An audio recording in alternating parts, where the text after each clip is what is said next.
Anche il film, come tutto qua dopo.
Cosa stai dipingendo, Giorgio? Non lo so. Quello che salterà fuori, ma i colori che hai scelto quali sono? Rosso e blu? No, rosso, giallo e argento. Rosso, giallo e argento. Come mai hai scelto questi tre colori? Perché voglio fare un arco, no, un tramonto. Ah, vuole fare un tramonto. E allora l'argento è giusto per il tramonto secondo te, Giorgio? Sì, perché crea quella atmosfera di tramontare. Complimenti, allora, complimenti. Che bello il mio Giorgio, questo ragazzo meraviglioso, con una famiglia stupenda. Questa mattina sono veramente onorata di avere papà Oscar Ferronato qui in presenza, di solito è collegato via Smith, via Skype, invece oggi è qui in presenza per far capire l'importanza di questi genitori che credono nella sanità, nella scienza, nella ricerca. Esatto. Giorgio che veramente è un amore di ragazzo, guardate adesso è diventato un omone, ha detto papà Oscar, e io sono veramente contenta di averlo ospite, perché bisogna premiare anche questi genitori che ce la stanno mettendo tutta per dare una quotidianità a questi figli meravigliosi che senza di loro non ce l'avrebbero, perciò veramente ti ringrazio Oscar Feronato. Allora, qui Giorgio aveva 10 anni, adesso Giorgio ne ha 13. Esatto. Però so che tu vuoi ringraziare tantissimo i medici, tu hai voluto venire questa mattina perché devo fare questi ringraziamenti. Prego Oscar. Allora sì, è doveroso fare i ringraziamenti, ma dobbiamo ricordare che Giorgio a ottobre è stato operato per la 4ª volta, per cui sì, all'orecchio, e questa volta è stato un intervento molto lungo, pesante, e senza comunque dimenticare i rischi dovuti alla sua patologia, pertanto anche il nervo facciale, il nervo acustico si vedono, non si vedono, e niente, noi avevamo molta paura che appunto succedesse qualcosa, ma non è successo niente, al contrario. Giorgio è uscito egregiamente, i medici, i chirurghi sono felicissimi, e difatti volevo cogliere l'occasione per ringraziare la professoressa Zanoletti e il dottor Conchelli, i chirurghi che hanno seguito Giorgio in questa fase. Dove? L'ospedale di? Il reparto di otorino-laringoiatra di Padova, per quel policlinico, e anche la professoressa Trevisi, che è l'audiologa di Giorgio, e tutta la sua equipe, sempre alla ORL di Padova. 2 equip meravigliose, perché seguono Giorgio fin dalla nascita e hanno sempre lottato con noi per trovare una soluzione ai problemi che purtroppo man mano che cresceva si incontravamo, insomma, però come ripeto, siamo contenti, sono stati bravi. Poi questa volta l'intervento, come ripeto, è stato pesante, lungo, duro, ci sono stati dei piccoli problemi, e la professoressa Zanoletti con il dottor Conchelli, niente da dire, tanto di cappello a questa equipe, che ringrazio qua davanti tutto il pubblico veneto di Sveglia Veneti.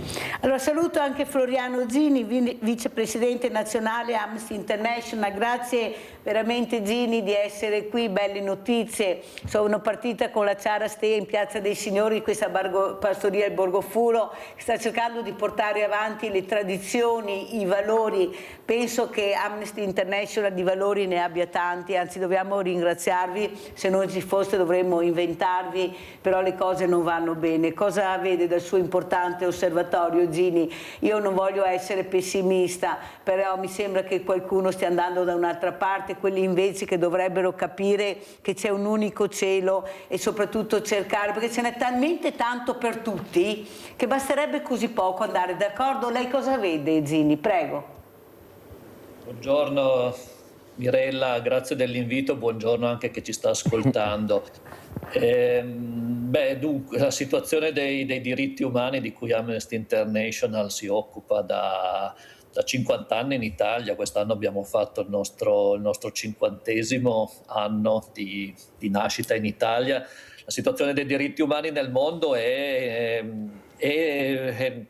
brutta, ci stiamo avvicinando sempre di più a situazioni in cui c'è stato un arretramento a livello globale con innumerevoli guerre in tutto il mondo. Abbiamo presente la situazione di Gaza, della Palestina, ma non dimentichiamoci il Sudan, Afghanistan, tantissime situazioni di guerra nel nostro mondo. E anche la situazione dei diritti umani in Italia non è delle migliori in questo momento. Amnesty International ha recentemente pubblicato un rapporto sulla situazione dei diritti umani in Italia a 3 anni dall'insediamento del governo che abbiamo attualmente, in cui si fa un po' il punto di quella che è la nostra situazione rispetto ad alcune richieste che avevamo fatto come associazione alla vigilia delle ultime elezioni politiche, e su cui, se volete, poi possiamo entrare un pochino più in dettaglio. Perfetto, la ringrazio. Sì, è proprio così, sono d'accordo con lei. Cosa vuol dire rispettare i diritti umani, cercare veramente di dare l'importanza a questa parola importante, diritto. Cos'è il diritto in Italia, ma solo in Italia, in Europa, nel mondo? Io non devo essere fortunato, lo dico sempre Sazzini, ad avere quell'amministratore, quel governo. Io devo avere quello che mi aspetta di diritto. Ecco qua la parola diritto. Però questo non avviene. Quelle volte è proprio questione di fortuna. E quelli che non sono fortunati cosa fanno? Abbiamo Rinaldo da Venezia. Vai Rinaldo. Ciao Mirella e buongiorno ai tuoi ospiti. Mi fa tanto piacere per Giorgio, sono contento che suo papà finalmente si cava un po' dei problemi. Di queste storie e a televisione da contare anche ai giovani. Se i giovani vedono queste, perché i giovani quello che dice è colpa nostra, non sei giovani cattivi, sei giovani come che dobbiamo tirare su gli altri, è colpa dei noi altri genitori e dopo siamo perdere. Ma sono contento per suo papà, lo vedo felice ed era ora ed è uno tutto il bene del mondo, perché un papà che ha un problema così in famiglia e si sente sollevato, comincia a vivere anche lui e tutta la famiglia per conseguenza. E allora bisogna che si fidiamo dei medici, Mirella, perché siamo noi insomma, non è politici, non è niente che vede qua è politica. I medici, per salvare persone, non è niente che vede, se c'è qualche mancanza, è colpa della politica che non li mette in grado di fare quello che si vuole fare. E poi, dato che c'è Natale, adesso voglio dire al pubblico, ricordate, se vuoi fare beneficenza a gratis, va bene, ricordate della Mirella, perché se va bene, fino l'ultima, vedremo dove che va a finire i soldi che la cura è Mirella, va bene, con 5 famiglie, e aiuta tanta di quella gente e porta felicità, gente disperata, e la aiuta tutta. Non è vada di che politica che c'è, è avanti i tuoi problemi. Se poter, gavetta poter, perché fatto un atto del genere, non ti costa niente e dei letto più tranquilli, perché se ti fa una buona azione, ma non solo che Natale, sempre ti dormi tranquillo, non ti occorre neanche il giusto. Grazie. Mirella, saluto i tuoi ospiti. Grazie caro Rinaldo, anche questa mattina Rinaldo mi ha fatto il regalo di Natale, non solo Mirella, sono tanti volontari, qui abbiamo degli esempi incredibili di Amnesty International, veramente che, l'ho detto prima, guardate che voi non vi rendete conto anche cosa rischiano a volte pur di avere il diritto. Prego Zini, cosa dice? Ecco, questo popolo invece che riesce a capire e soprattutto i giovani, ecco voi avete tanti giovani, allora ci sarà un motivo perché Amnesty International rispetto ad altre associazioni anche molto importanti, ecco dove veramente voi li vedete, sono nel pezzo, i giovani ci sono o sbaglio Zini?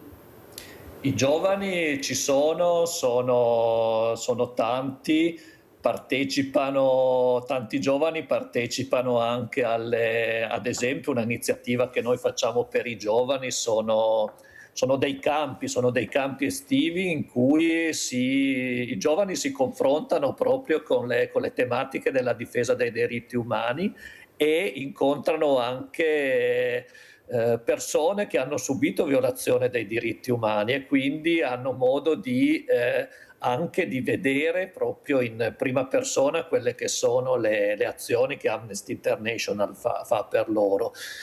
Si parlava adesso anche di diritto alla salute, questo è un aspetto che nel nostro paese è importante. Abbiamo circa 6 milioni di persone in Italia che non hanno potuto godere del diritto alla salute nell'anno scorso proprio per le loro condizioni economiche. Spesso ci sono persone che non possono permettersi le cure mediche.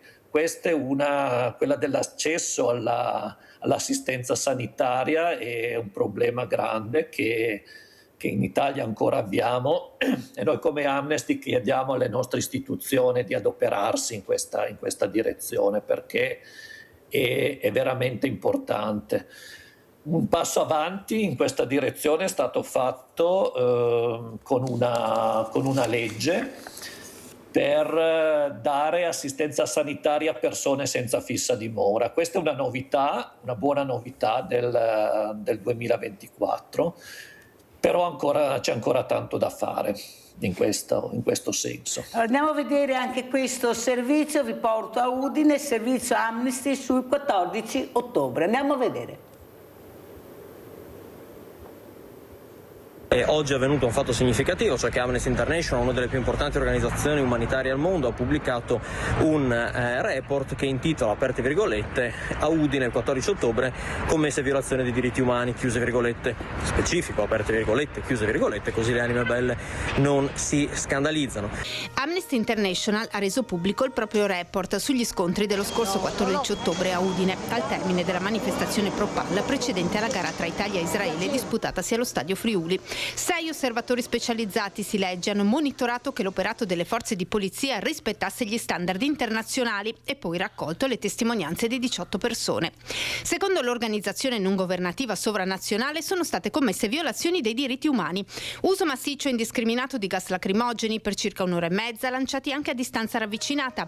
Colpi di manganello a persone con le mani alte per difendersi dagli idranti. 13 persone fermate bruscamente e portate in questura per 5 ore. A 10 è stato notificato il foglio di via, in alcuni casi in maniera illegittima. 5 avrebbero dichiarato che vorrebbero presentare ricorso ma non hanno i mezzi economici per sostenerlo. Secondo Amnesty International, i gas lacrimogeni devono essere usati solo in caso di violenza diffusa, non per disperdere un'assemblea pacifica, così come i cannoni ad acqua. I manganelli, infine, possono essere utilizzati solo come difesa contro attacchi violenti e ogni colpo deve essere giustificato. E mi limito a ricordare la macchina del fango, penso senza precedenti, a Udine e nel nostro territorio, messa in atto dalla destra comunale, regionale, nazionale contro di me, con la richiesta di un consiglio straordinario, con la richiesta delle mie dimissioni, con un membro della giunta regionale che mi ha attaccato, con un'interrogazione parlamentare, poi risulta ritirata, ma a cui è stata comunque data risposta, e i giornali nazionali della destra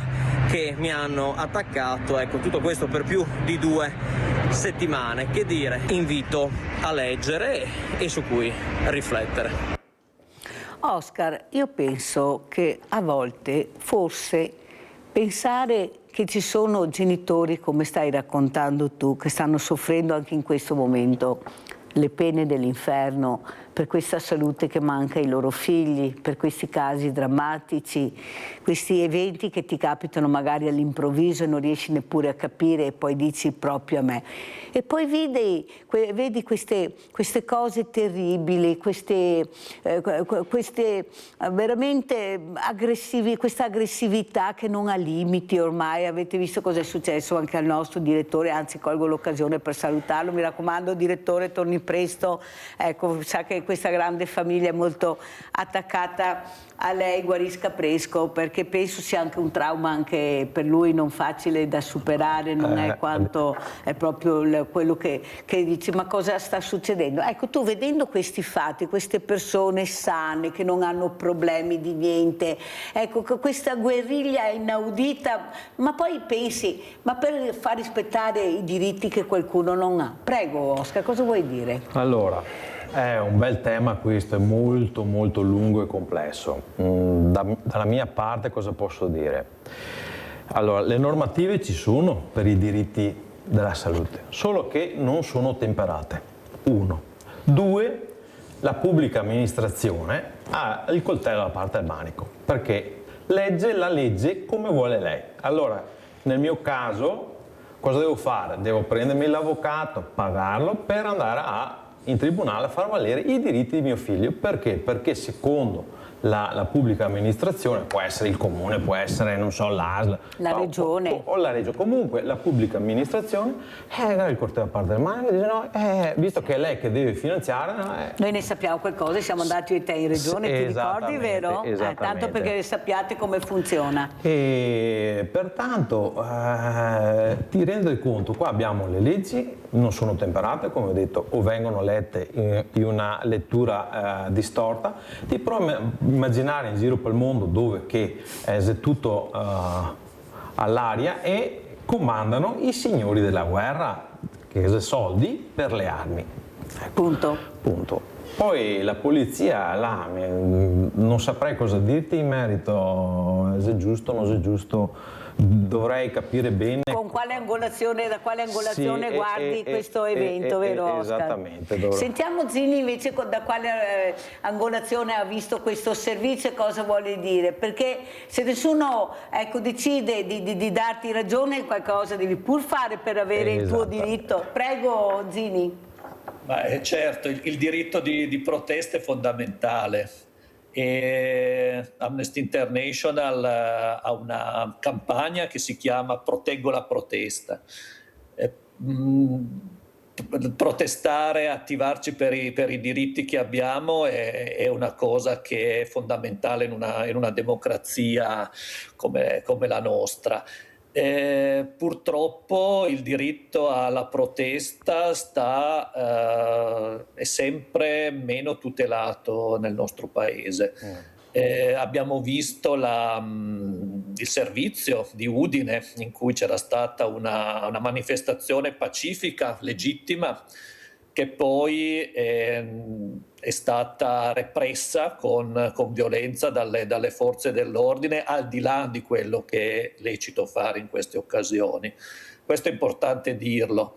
La nostra task force osservatori, che ha proprio il compito di osservare il comportamento delle forze di polizia durante le manifestazioni, per vedere che rispettino quelle che sono le normative di legge, ha osservato quello che veniva detto nel servizio.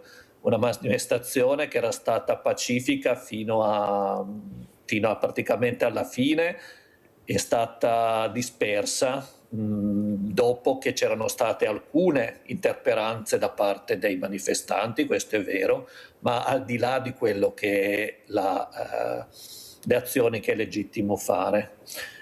La protesta pacifica è fondamentale. Nel nostro paese in questo momento ci sono delle azioni da parte delle forze governative che vanno nella direzione di esprimere la protesta pacifica. Questo è preoccupante. Amnesty International lo dice con forza.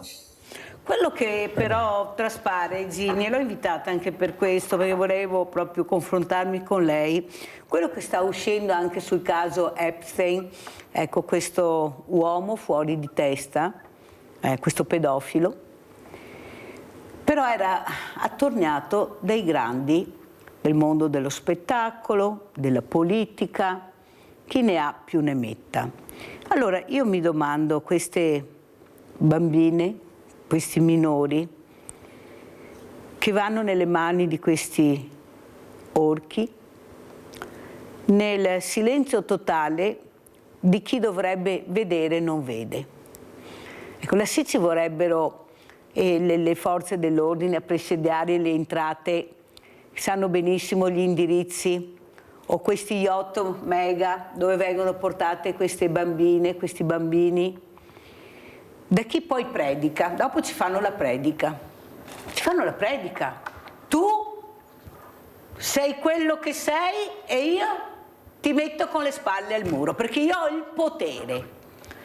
E io dico delle volte, ma prima di uscire queste persone si guardano allo specchio prima di predicare, perché è facile predicare, ma tu chi sei che fai la predica?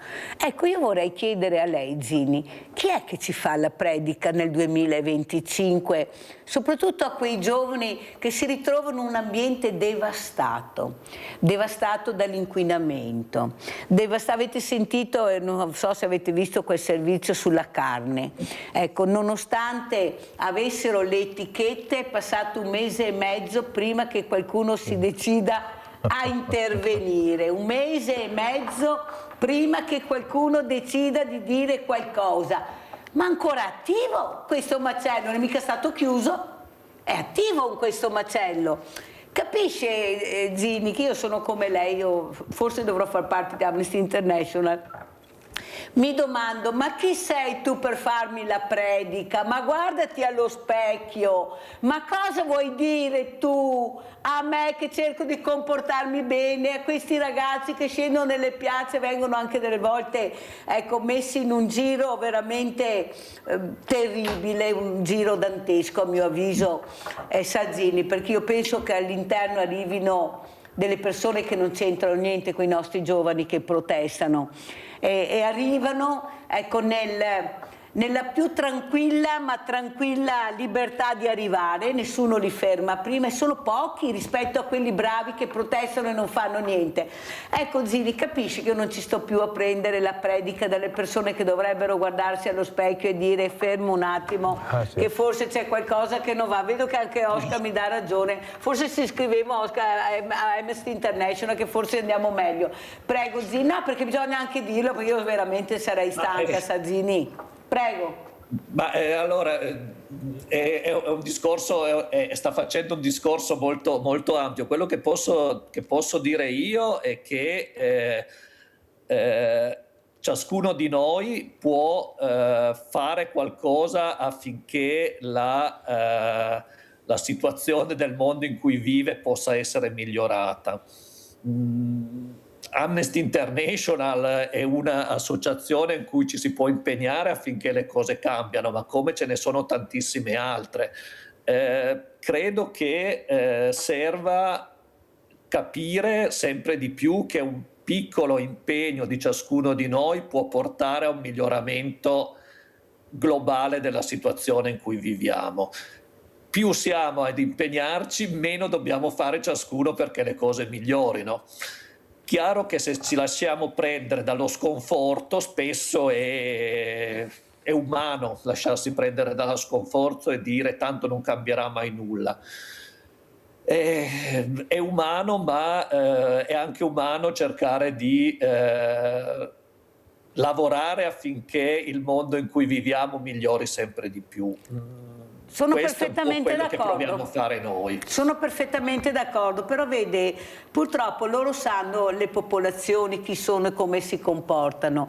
Capisce che ci giocano su questo, Zini? Sanno che tanto protestano un pochino e poi finisce là. La partecipazione, noi sento molti che dicono hai visto gente che non va a votare, ma io delle volte mi metto anche dall'altra parte e dico ma perché devo andare a votare se poi quello che mi fanno votare non so neanche chi è, cosa fa, piovono dall'alto, non sappiamo mai le persone da dove vengono, sconosciuti veramente, ma totalmente sconosciuti che non c'entrano niente neppure dopo magari con gli assessorati oppure ecco con queste poltrone che vanno a vedere per tirar fuori l'Italia dalla melma, invece andiamo sempre più nella melma perché molti sono incompetenti, impreparati, non sanno neppure perché sono là, ricevono ordini e basta.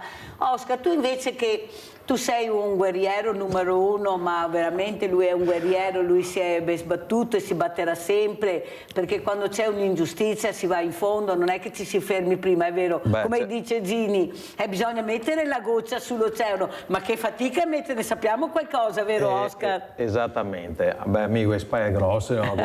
Come dico sempre. Allora, da quello che ho visto io in questi anni, la politica, la classe politica che abbiamo non ci rappresenta, da quel penso io. Ho fatto diverse volte richiesta ai nostri cari politici qua della Regione Veneto e mi sempre sarei alle porte. A livello nazionale bisogna anche ricordare, con tutto rispetto, sai, non è che, immagino una sinistra che negli anni 70-80 andava davanti alla Fiat a protestare per avere l'aumento. Adesso hanno chiuso l'Iveco, è passata sotto a un'azienda, mi sembra, bangladese o indiana. E dove era una multinazionale? Una multinazionale. Dove era la sinistra che dovrebbe tutelare i diritti era, con tutto rispetto, era a una festa di un gay pride. Intanto abbiamo tolto un altro tassello della storia italiana. Poi Adesso è venuto fuori il discorso delle pensioni. Hanno sempre detto togliamo la Fornero, togliamo la Fornero, togliamo la Fornero. Beh, mi sembra che a Fornero ci sia ancora. Al contrario, l'hanno peggiorata perché c'è un emendamento, da quello che ho capito, che ti dà una finestra di 4 mesi, per cui tu finisci di lavorare in gennaio e percepisci il primo stipendio della pensione in maggio. Sì, e che i 4 mesi là, se ti guardi, per cui la destra e la sinistra... Come mangio, come vivo? Esattamente, per cui destra e sinistra devono rivedere le loro politiche. Cosa vogliono fare da grandi a questo punto? Perché veramente se robe da panico. Va bene. Allora, io nel mio piccolo ho sempre visto che il politico ha il potere. Da non te che scampi. Se vuole bene, se non vuole, a livello nazionale e internazionale sono le stesse cose. E i giovani stanno a guardare, e i giovani guardano sì. No, e assorbono. scappano. E assorbono. Andiamo a sentire cosa ha detto il dottor Calò proprio per quanto riguarda i giovani, e poi sentiamo anche Zini come commenta questo servizio. Andiamo a vedere.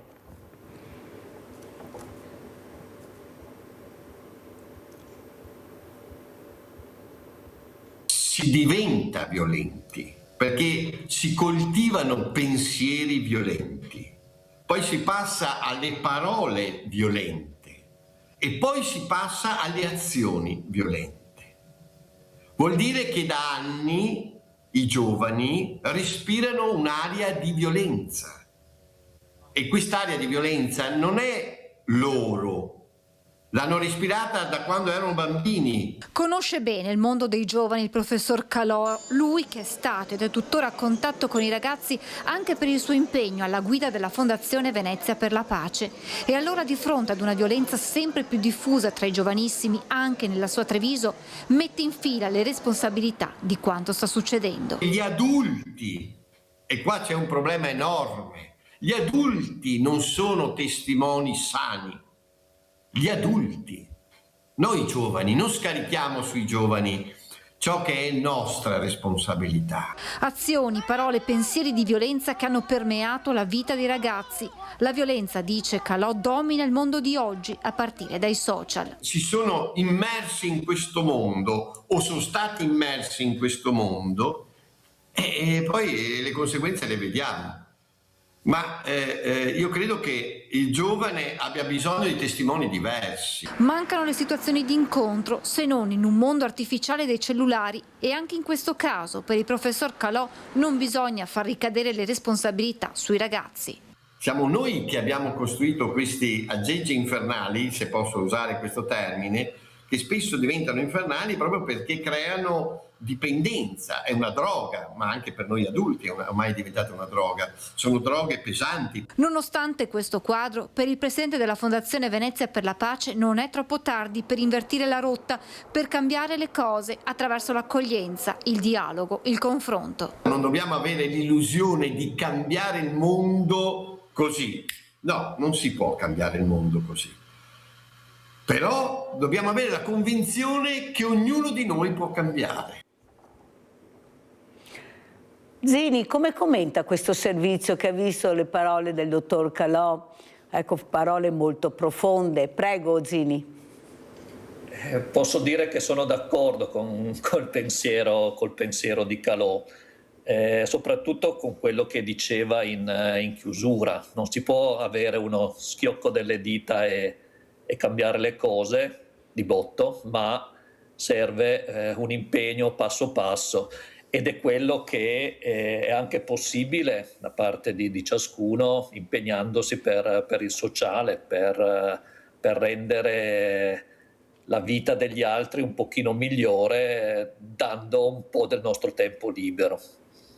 Però Zini, quello che traspare è che a qualcuno fa comodo far vedere gli esempi negativi invece di quelli positivi, perché di positivo si vede pochissimo, è sempre il negativo che emerge, perché il negativo gioca sulla paura tu hai paura e perciò già ti dirotto dove voglio io. Ecco, è possibile che siamo veramente in mano di pochi ragazzi, ragazzini che forse proprio perché sanno tanto cosa possono farmi, abbiamo le leggi che ci tutelano, ecco il diritto, eccolo qua il diritto. Io ho il diritto di fare quello che voglio, io esco la mattina e mi faccio le mie regole, qual è il problema? Perché ho il diritto di farmele, tanto qual è il problema? Cos'è il diritto per lei invece, Zini? Una parola molto importante che forse non è valutata come dovrebbe essere valutata, è una parola magica a mio avviso: diritto, valore, onore, etica. Prego Zini.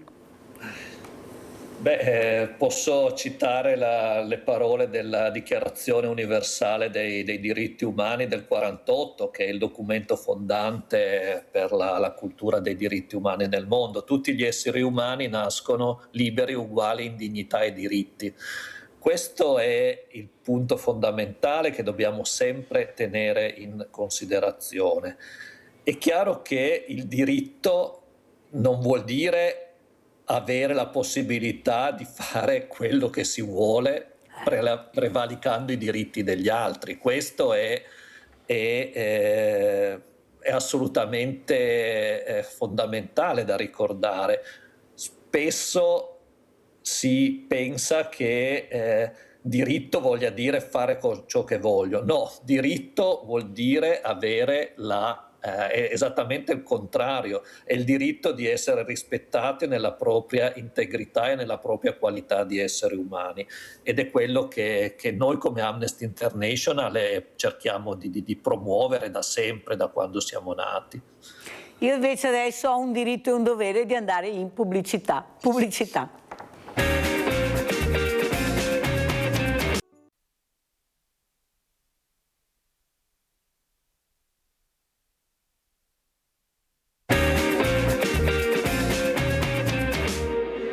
Spazio dove i giovani possono incontrarsi, studiare, esprimersi alla presenza di educatori si chiama Crea Lab ed è stato inaugurato dal comune di Casieri in piazza San Pio X, uno spazio aggregativo che rappresenta un segnale concreto di attenzione dell'amministrazione nei confronti dei ragazzi, a maggior ragione in un momento nel quale sempre più spesso si manifestano situazioni di disagio.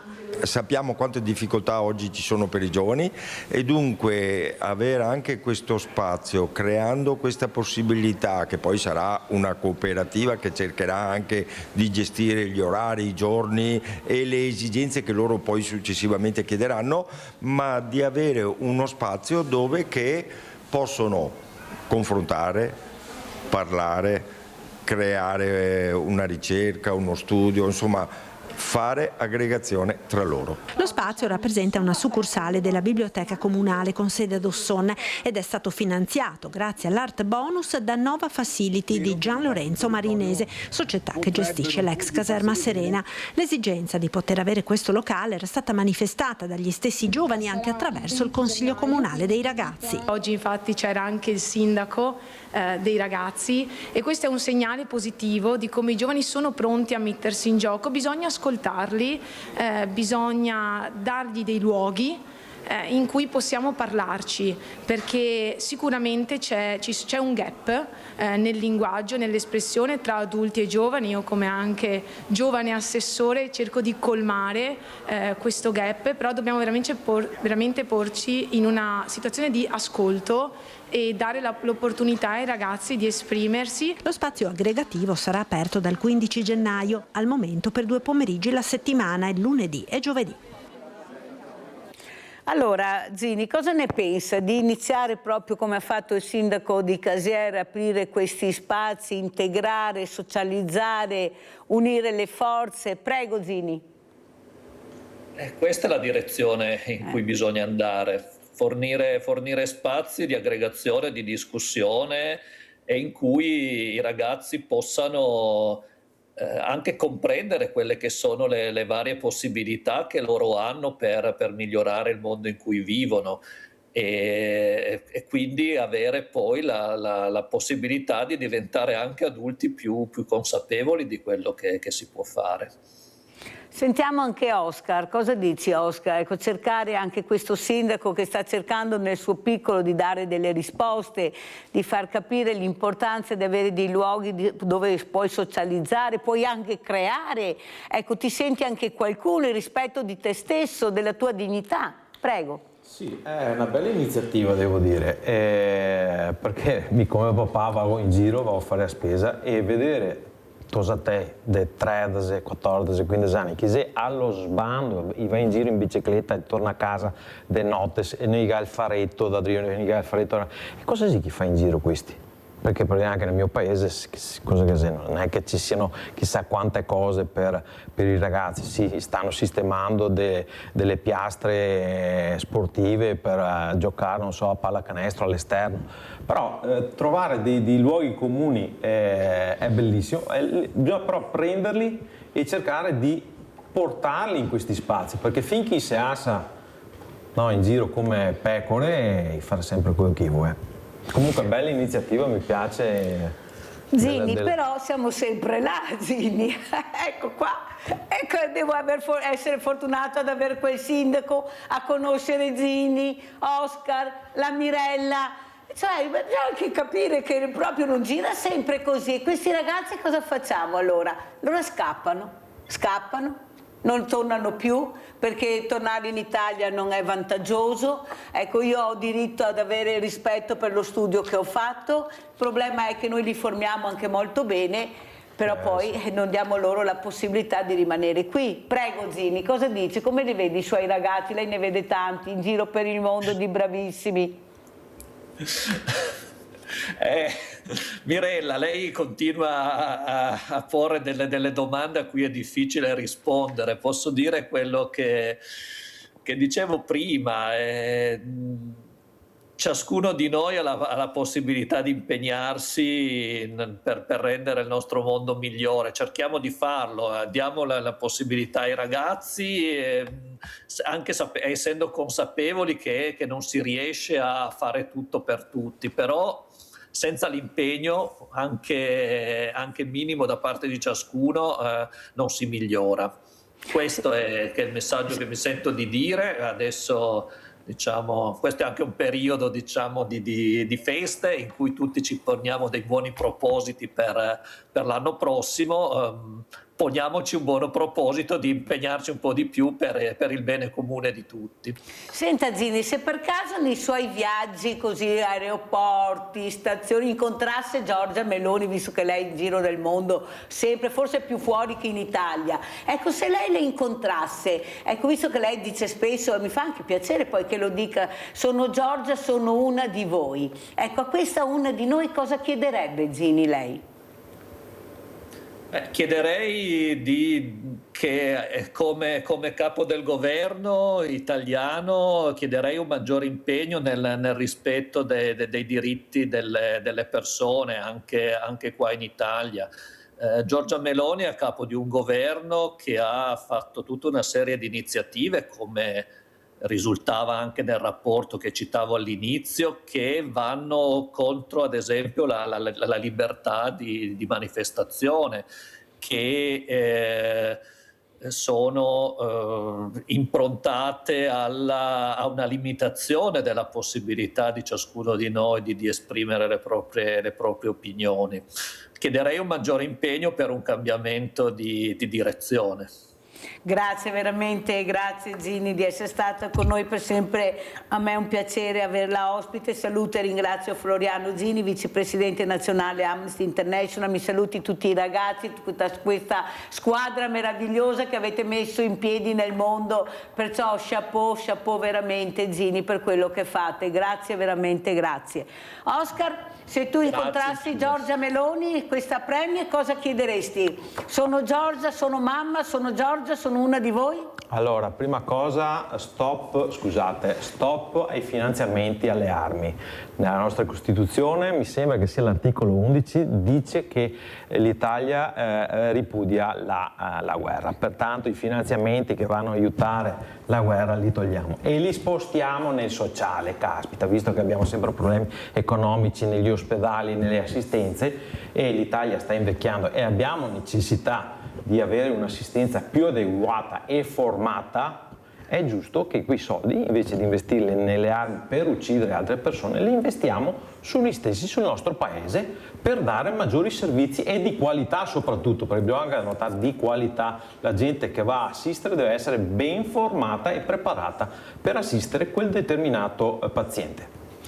E a tuo figlio Giorgio cosa vuoi dire? Che stasera guarderà sul cellulare. Vediamo come saluti tuo figlio Giorgio. Allora, intanto già mi sta guardando. Ecco. Giorgio, te amo tanto, lo sai benissimo. A volte sì, sono un po' duro, scusami, ma la vita che abbiamo è dura.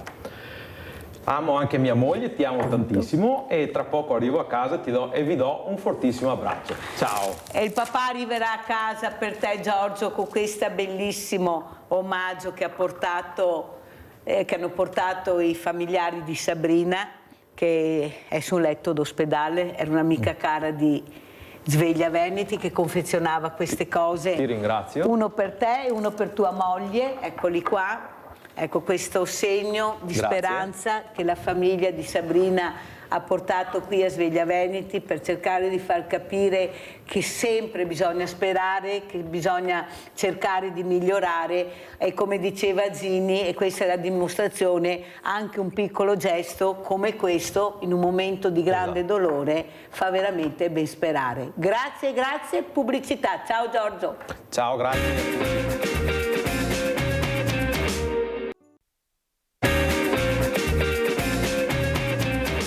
Presento alti graditi ospiti, abbiamo in presenza Giancarlo Rossi, saluto anche il dottor Guglielmo Pisani, medico di famiglia, dovrebbe collegarsi. Allora, Giancarlo Rossi, come presentare Giancarlo Rossi? Giancarlo Rossi veramente è un camaleonte, lui cambia continuamente pelle, fa di tutto e di più. In questo momento cosa stai facendo, Giancarlo? In questo momento stiamo continuando sempre con l'attività sportiva. Intanto buongiorno a te e a tutti i tuoi ospiti. Stiamo continuando con l'attività sportiva, stiamo portando avanti finalmente questa disciplina che è entrata a pieno titolo, che è il Baseball 5. Quindi ci hanno assegnato poi il 7-8 marzo le prime finali del campionato italiano. Stiamo vedendo di far combaciare anche il trofeo, quello internazionale, che siamo al 4º anno. Abbiamo fatto un bel lavoro nelle scuole, siamo andati ad Aosta in rappresentanza come unico istituto del Veneto col Mazzotti alla School Cup di Aosta. Stiamo lavorando con le palestre, insomma stiamo andando avanti con un accordo il prossimo anno con una società di A2 per quanto riguarda il settore femminile. Sì, ci stiamo dando da fare a qualsiasi livello, sicuramente siamo sempre disponibili. L'unica cosa che ci manca è sempre quel famoso campo, ma un giorno forse ci arriveremo. Niente, ci stiamo dando da fare, stiamo vedendo praticamente delle forme di collaborazione. Devo dirti una cosa, che questo non è che ci preoccupi più di tanto, però sicuramente adesso risolveremo, che il nostro sponsor che avevamo, posso dirlo tranquillamente, la Biasin, siccome ha raggiunto praticamente la voglia di dire chiudo con le attività, e quindi abbiamo perso questo tipo di sponsor, ma comunque ci stiamo attivando anche per trovare delle forme, diciamo, di sostentamento per quanto riguarda l'attività sportiva, facendo presente una cosa ai vari sponsor, che ovviamente è un'opportunità per entrambi, perché noi possiamo portare avanti le attività, ma loro possono tranquillamente detrarle dalle... certo. Esatto, possono essere, ma totalmente comunque. Quindi un vantaggio per entrambi, dando visibilità, anche perché noi lavoriamo soprattutto a livello nazionale e quindi la visibilità è molto ampia. Cerchiamo sempre di essere attenti con i vari tornei che facciamo, ma soprattutto è una maniera di restare vivi per dare la possibilità ai ragazzi praticamente di poter, ragazzi e ragazze, di poter svolgere questo tipo di attività. Cosa non da poco. Abbiamo Rita da Borgorico, poi continuiamo. Vai Rita. Sì, buongiorno a tutti. Buongiorno. Volevo fare un commento riguardo, sto vedendo la pubblicità dei sindaci. Pronto? Sì, ti sento Rita, vai. Ti sento. Vedo tutti i sindaci che fanno gli auguri di Buon Natale, questo e quello, tante belle cose.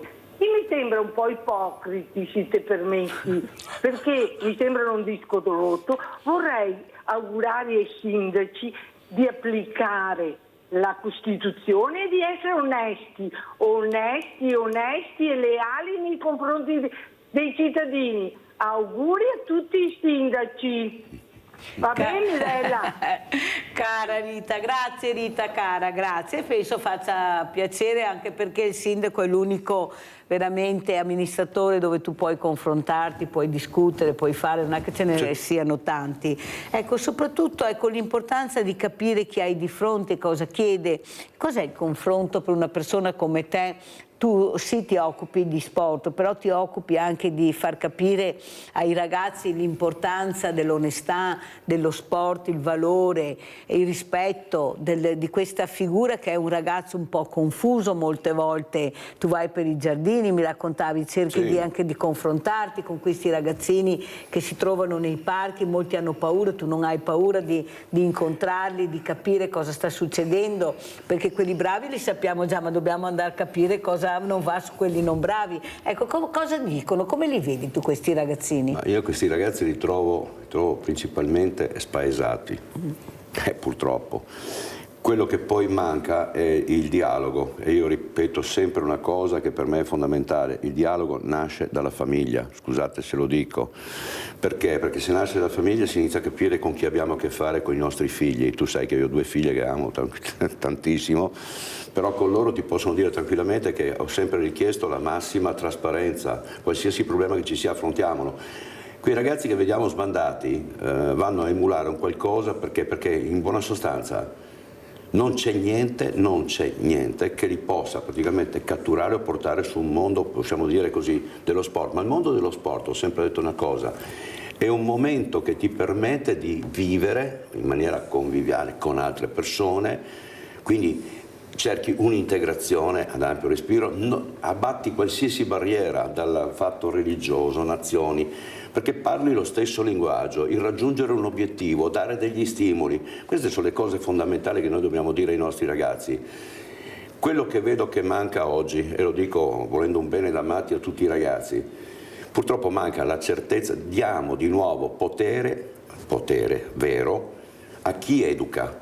Perché purtroppo oggi manca la certezza, scusami, della pena, manca la possibilità di educare. Io che vado nelle scuole lo vedo, gli insegnanti sono legati anche loro, cioè non è che possono andare più di là, cerchi di poter spiegare, ma qua ci sono 1000 giustificazioni che vengono fuori. Ridiamo il potere di educare.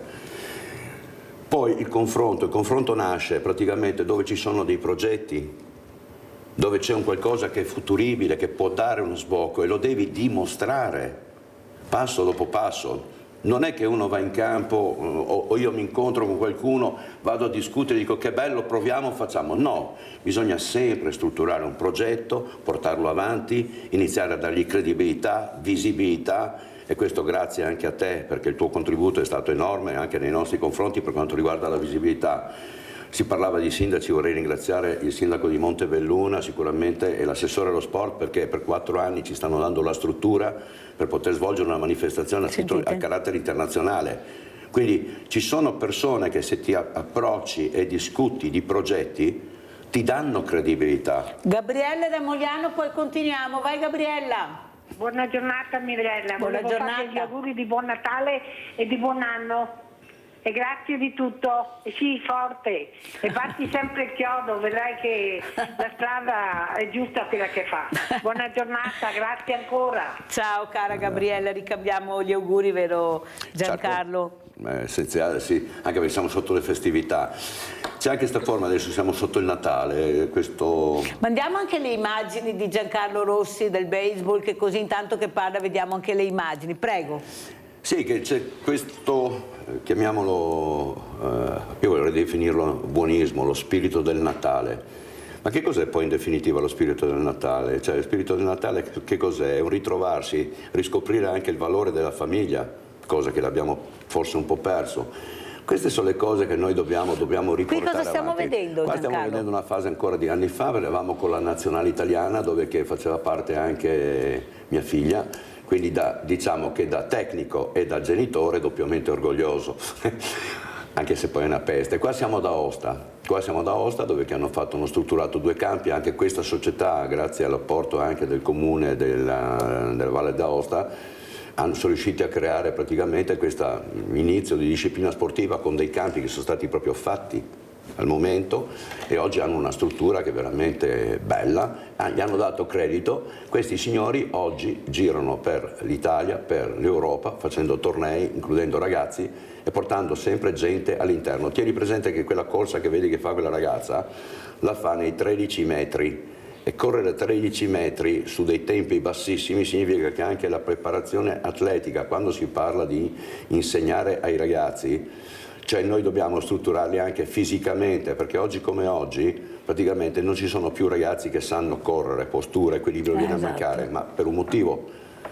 Una volta eravamo in mezzo ai campi, ci rotolavamo, non avevamo paura di niente. Oggi dobbiamo ripartire proprio completamente e ricostruirli. Si muovono poco secondo te questi ragazzi? Hanno poca vitalità, sono lenti, li vedo lenti. Allora, io mi sono accorto di una cosa, che siano lenti, ma sono lenti perché non sanno. La lentezza nasce dal fatto, una volta le nostre mamme, ci prendevano e ci chiamavano alle 8, alle 9 di sera, venite perché... venite a mangiare, ed eravamo ancora nei campi a correre, quindi la corsa, anche se non era accurata, però sapevi correre, sapevi muoverti, sapevi rotolare. Questi poverini non sanno fare niente. Qua siamo, se non sbaglio, a Castelfranco, sulla partita con la softball, con la Serie B, qua in fase di allenamento. Tutte queste ragazze che arrivano anche ragazze giovani.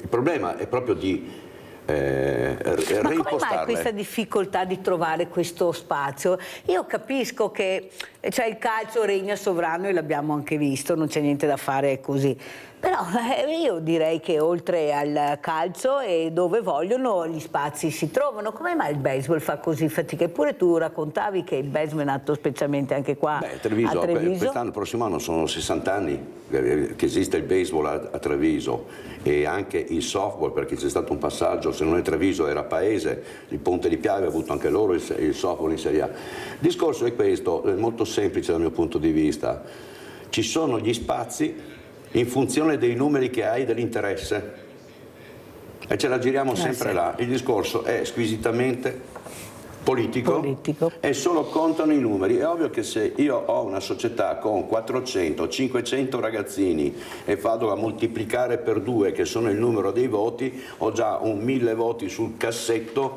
perché gli do la disponibilità. Dal mio punto di vista bisogna saper strutturare e dare spazi, perché non è vero che dobbiamo creare dei campioni, perché è inutile, tutti quanti oggi stanno parlando del tennis. Il tennis ha tutto un mondo dietro di tecnici federali che si sono mossi e stanno raggiungendo risultati. Però quello che passa come messaggio è: se diventi Sinner, diventi praticamente uno con la borsetta che viaggia per il mondo e diventi pieno di soldi. Se diventi il calciatore, ma quanti di questi avranno la possibilità? Quanti ne escludiamo noi? L'abbandono totale nello sport, dai prime armi, piccoli, 9, 10, 12 anni, troviamo numeri enormi. 12, 15 si abbassano quei numeri notevolmente, della metà. Dai 15 in poi addirittura abbiamo una perdita costante. C'è un problema di fondo, che noi praticamente abbiamo puntato sui piccoli, d'accordo? Io mi ricordo paesi dell'est, vai là, pomeriggio sono tutti a giocare. Quando io entro nelle scuole di medie superiori di secondo grado, sulle superiori di secondo grado, mi ritrovo che praticamente chiedo quanti fanno attività sportiva, il numero è bassissimo, e tutti i ragazzi che praticamente non hanno opportunità. È ovvio che questi poi alla fine sono legati dai social, scusami il termine, delle cavolate che fanno in giro, perché non hanno nessuna possibilità di accedere. Allora andiamo a vedere, visto che hai nominato Montebelluna, questi vandalismi a Montebelluna, e poi ci confrontiamo. Andiamo a sentire.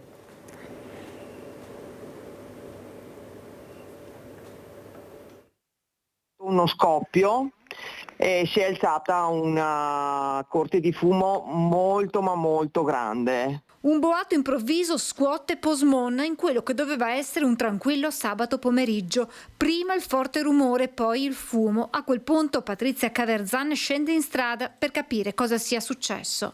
Abbiamo trovato una cosa surreale, perché il palo aveva, in un punto del palo a 1,5 metri di altezza, è stato proprio divelto, si è aperto come un foglio.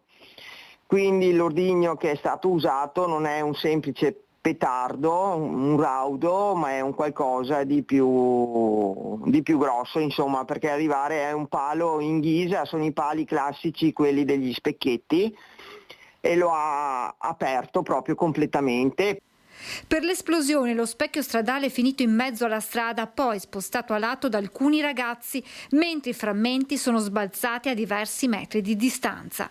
Nella casa del vicino si è trovato pezzi di plastica all'interno del giardino. Questo periodo poi qui abbiamo un supermercato, c'è un via vai continuo di macchine, gente a piedi. Comunque è una cosa per me molto ma molto pericolosa. Quanto accaduto sabato non è però un episodio isolato. Purtroppo in questo periodo, ripeto, ogni sabato ci sono spesso questi scoppi di petardi nella nostra zona. 15 giorni fa un petardo è stato lanciato nel giardino di un'abitazione a pochi passi da dove abita la suocera della signora Patrizia. Mia suocera è spaventatissima perché gli sono tremate anche porte e finestre, cioè dal rumore tremendo. Ha alzato una colonna di fumo che copriva le case. I residenti hanno denunciato l'accaduto ai carabinieri. Nelle prossime ore la segnalazione arriverà anche in comune. Un crescendo di episodi sempre più intensi che preoccupano. Questa, puntualizza Patrizia, non è una bravata. Qui è una zona con famiglie, insomma, è una zona molto frequentata da bambini, famiglie, non è io vorrei dare uno stop, insomma, perché non è possibile che ogni sabato si presenti una situazione del genere, ma questa è stata proprio voluta perché sono andati a mettere l'ordigno all'interno del tubo. Siete preoccupati? Molto, molto, perché finché sono i soliti, il periodo, i soliti petardini, però iniziare a fare vandalismo, perché questo è veramente vandalismo, e con qualcosa di non un semplice petardo, cioè un qualcosa bisogna fare, non ci si può permettere di mettere in pericolo le persone per giocate, scherzate. Abbiamo Sandra da Padova, vai Sandra. Ciao Mirella, ciao. Buongiorno all'ospite e complimenti per quello che fa. Sì. Volevo dirti Mirella che ho spedito le famose bamboline venerdì e mi hanno assicurato che arriveranno prima di Natale a Rete Veda. Poi, siccome sono parecchie, una seconda volta, magari la settimana prossima, te le mando e vedo di fare in modo anche di quella famosa parrucca. Grazie. Detto questo, volevo, Mirella, lanciare così, vedi te, perché siete voi che decidete cosa fare, la redazione. E quando fai vedere quell'orchestra che mi è rimasta di ragazzi, di tutti, che purtroppo non c'è più, mi viene sempre un colpo al cuore, Mirella, abbi pazienza. E quando li vedo mi viene da piangere, perché disfare così una cosa così bella, nessuno che ci pensa. Vorrei lanciare quell'idea. Perché non fai un cartello, io me lo fotografo in televisione vostra e vado al conservatorio qua, perché io la faccia tosta, sai, non ho paura di niente. Non è così semplice, Sandra, ti inviterò la direttrice veramente di questa orchestra che non c'è più. Molti ragazzi hanno preso anche altre strade, sono diventati maestri su altri conservatori. Comunque ti spiegherà lei, ecco, il problema che è rimettere in piedi una cosa del genere. Tu hai capito che era 40 anni di storia, non uno, perciò capisci bene, più di 1500 ragazzi passati su questa orchestra. Non è così semplice quando una cosa si chiude rimetterla, ecco, proprio in prima linea un'altra volta. È molto molto difficile, Sandra. Comunque inviterò la direttrice perché voglio anche fare gli auguri di Natale con lei, se è libera, e così lei ti spiegherà e sentiremo cosa dirà. Grazie comunque, sempre grazie anche per il tuo supporto. Allora andiamo a vedere anche questa lanciata del Colladon, questo presidente della MOM che veramente non ne può più. Andiamo a sentire, poi commentiamo questi due servizi con Giancarlo Rossi, cosa ne pensa di quello che si potrebbe fare secondo lui per cercare di fermare questi gruppetti, perché non sono singoli, cioè non è uno, sono dei gruppetti che pensano di essere i padroni del mondo ormai. Andiamo a sentire cosa dice Colladon.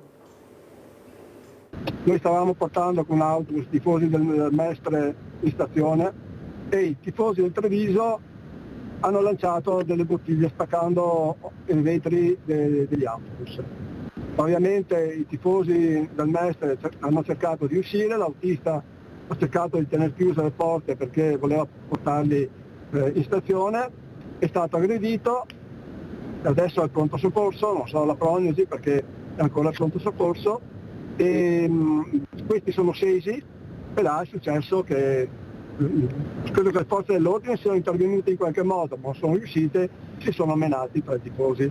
Allora io dico una cosa, perché io essendo legale rappresentante e sono anche il datore di lavoro, io non posso mettere a repentaglio un patrimonio dell'azienda che è l'autobus e un patrimonio dell'azienda che è l'autista. Io non posso mettere a disposizione per simili energumeni, questi non sono tifosi, sono delinquenti e i delinquenti vanno puniti. Io credo e spero che siano identificati perché l'azienda si farà parte civile, quindi chiederà i danni sia sull'autobus sia per i danni dell'autista.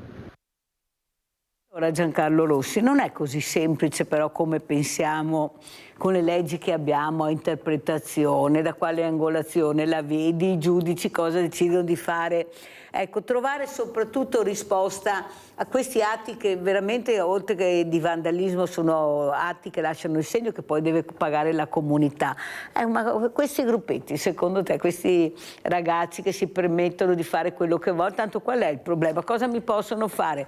Mi diceva, pensava Oscar Ferronato prima, che tu conosci, Giancarlo, che lui è stato inseguito da questi ragazzini mentre era al supermercato, poi è uscito, ve la racconto in breve, ecco, perché loro avevano adoperato anche il laser contro lui e la moglie, l'avevano accerchiato, la macchina è andato per fare denuncia dai carabinieri, questi li hanno seguito e sono entrati anche loro dai carabinieri, dopo sono stati per far capire che non avevano paura di niente, mi diceva prima. Ecco, tu cosa vuoi dire a questi, se li avessi qua, questi genitori, i ragazzini, ma sti genitori, come hai detto tu, dove sono, chi sono, cosa fanno? È possibile avere paura di dire qualcosa a tuo figlio, di riprenderlo? Io non so come... Allora, il discorso dal punto di vista mio è questo, qua c'è praticamente, va bene, a parte il fatto che quando si creano queste baby gang o gang, chiamiamole come vogliamo, c'è il discorso dell'emulazione, si parte con la puttana, tanto nessuno ti tocca.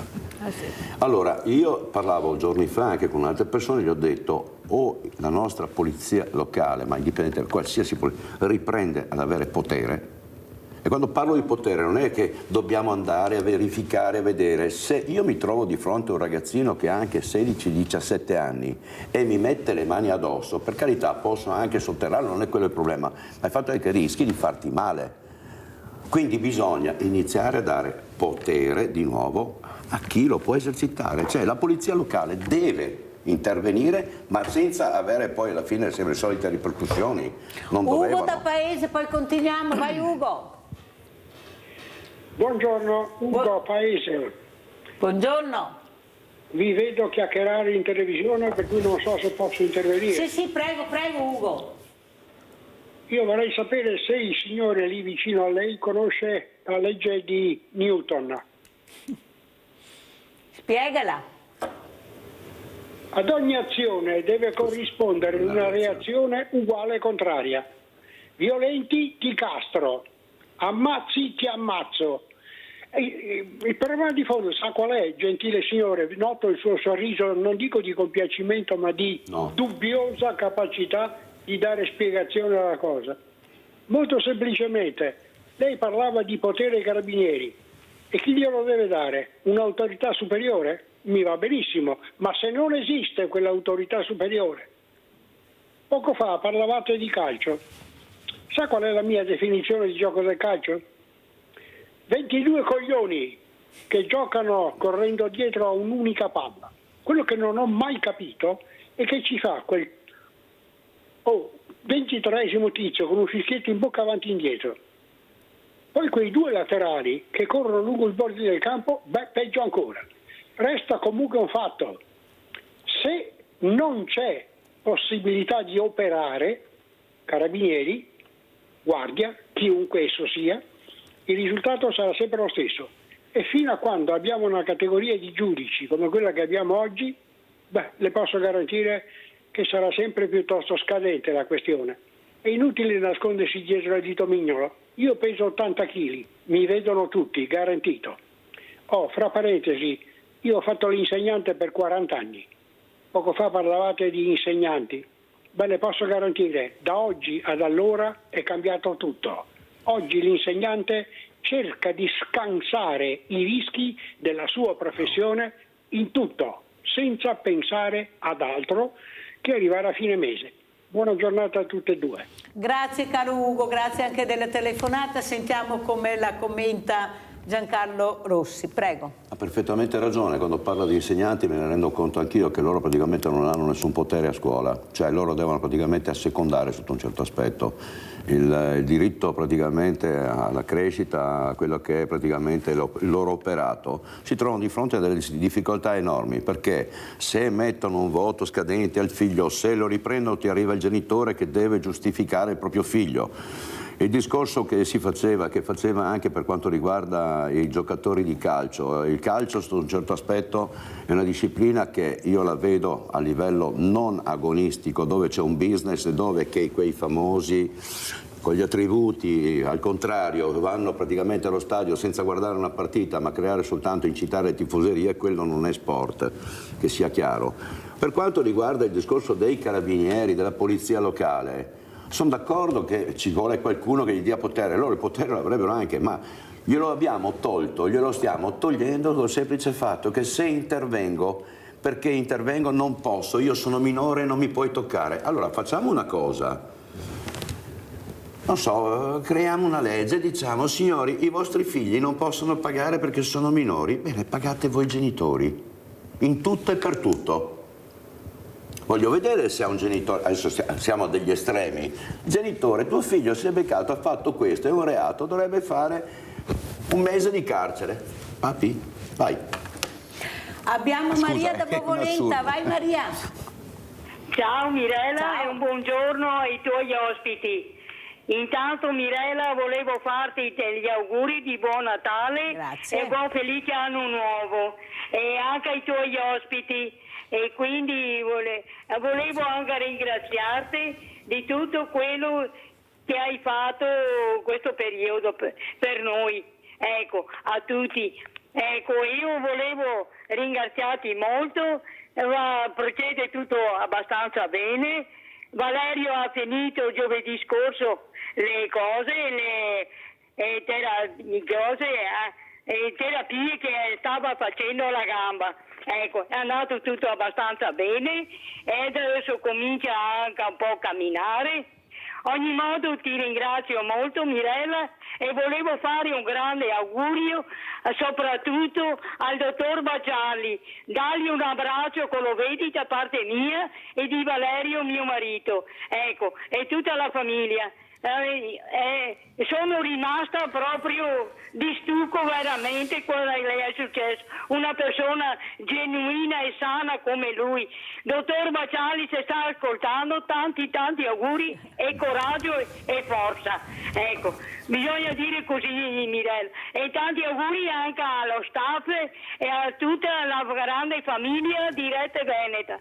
Ciao Mirella e tanti auguri e un abbraccio forte a te e famiglia. Grazie. Ciao e grazie. Grazie cara Maria, sono contenta che si sia risolto tutto, un po' dai, un po' alla volta ce la facciamo, ecco io non ho la bacchetta magica, cerco pure di fare qualcosina se riesco per aiutare, questo è il minimo che posso fare visto anche la possibilità che ho in certe situazioni di cercare di aiutare. Ecco, cosa vuol dire aiutare anche nel mondo dello sport questo ragazzo che arriva o questa ragazza anche, ecco, in un momento anche difficile per queste ragazzine, per questa figura femminile, ecco, il rispetto che tu cerchi invece di dare a queste ragazzine, di far capire l'importanza anche del rispetto. Prego Giancarlo. Lui è tornato da donne, moglie, 2 figlie, tutte donne in casa. Sì, io sì, anche a parte i fidanzati no, magari. a parte anche la Cagnetta che anche, cioè, comunque no, dai, sono delle persone stupende, non posso dire niente. E il discorso del rispetto, io impongo delle regole, ti faccio un esempio banale. Allora, io alleno, qualcuno mi considera un orso in campo, nel senso che io pretendo il massimo dai miei giocatori per fargli capire che sono solo loro gli unici artefici. appunto, se vogliono raggiungere un obiettivo. Tutti mi dicono, ma tu sei duro, tu sei...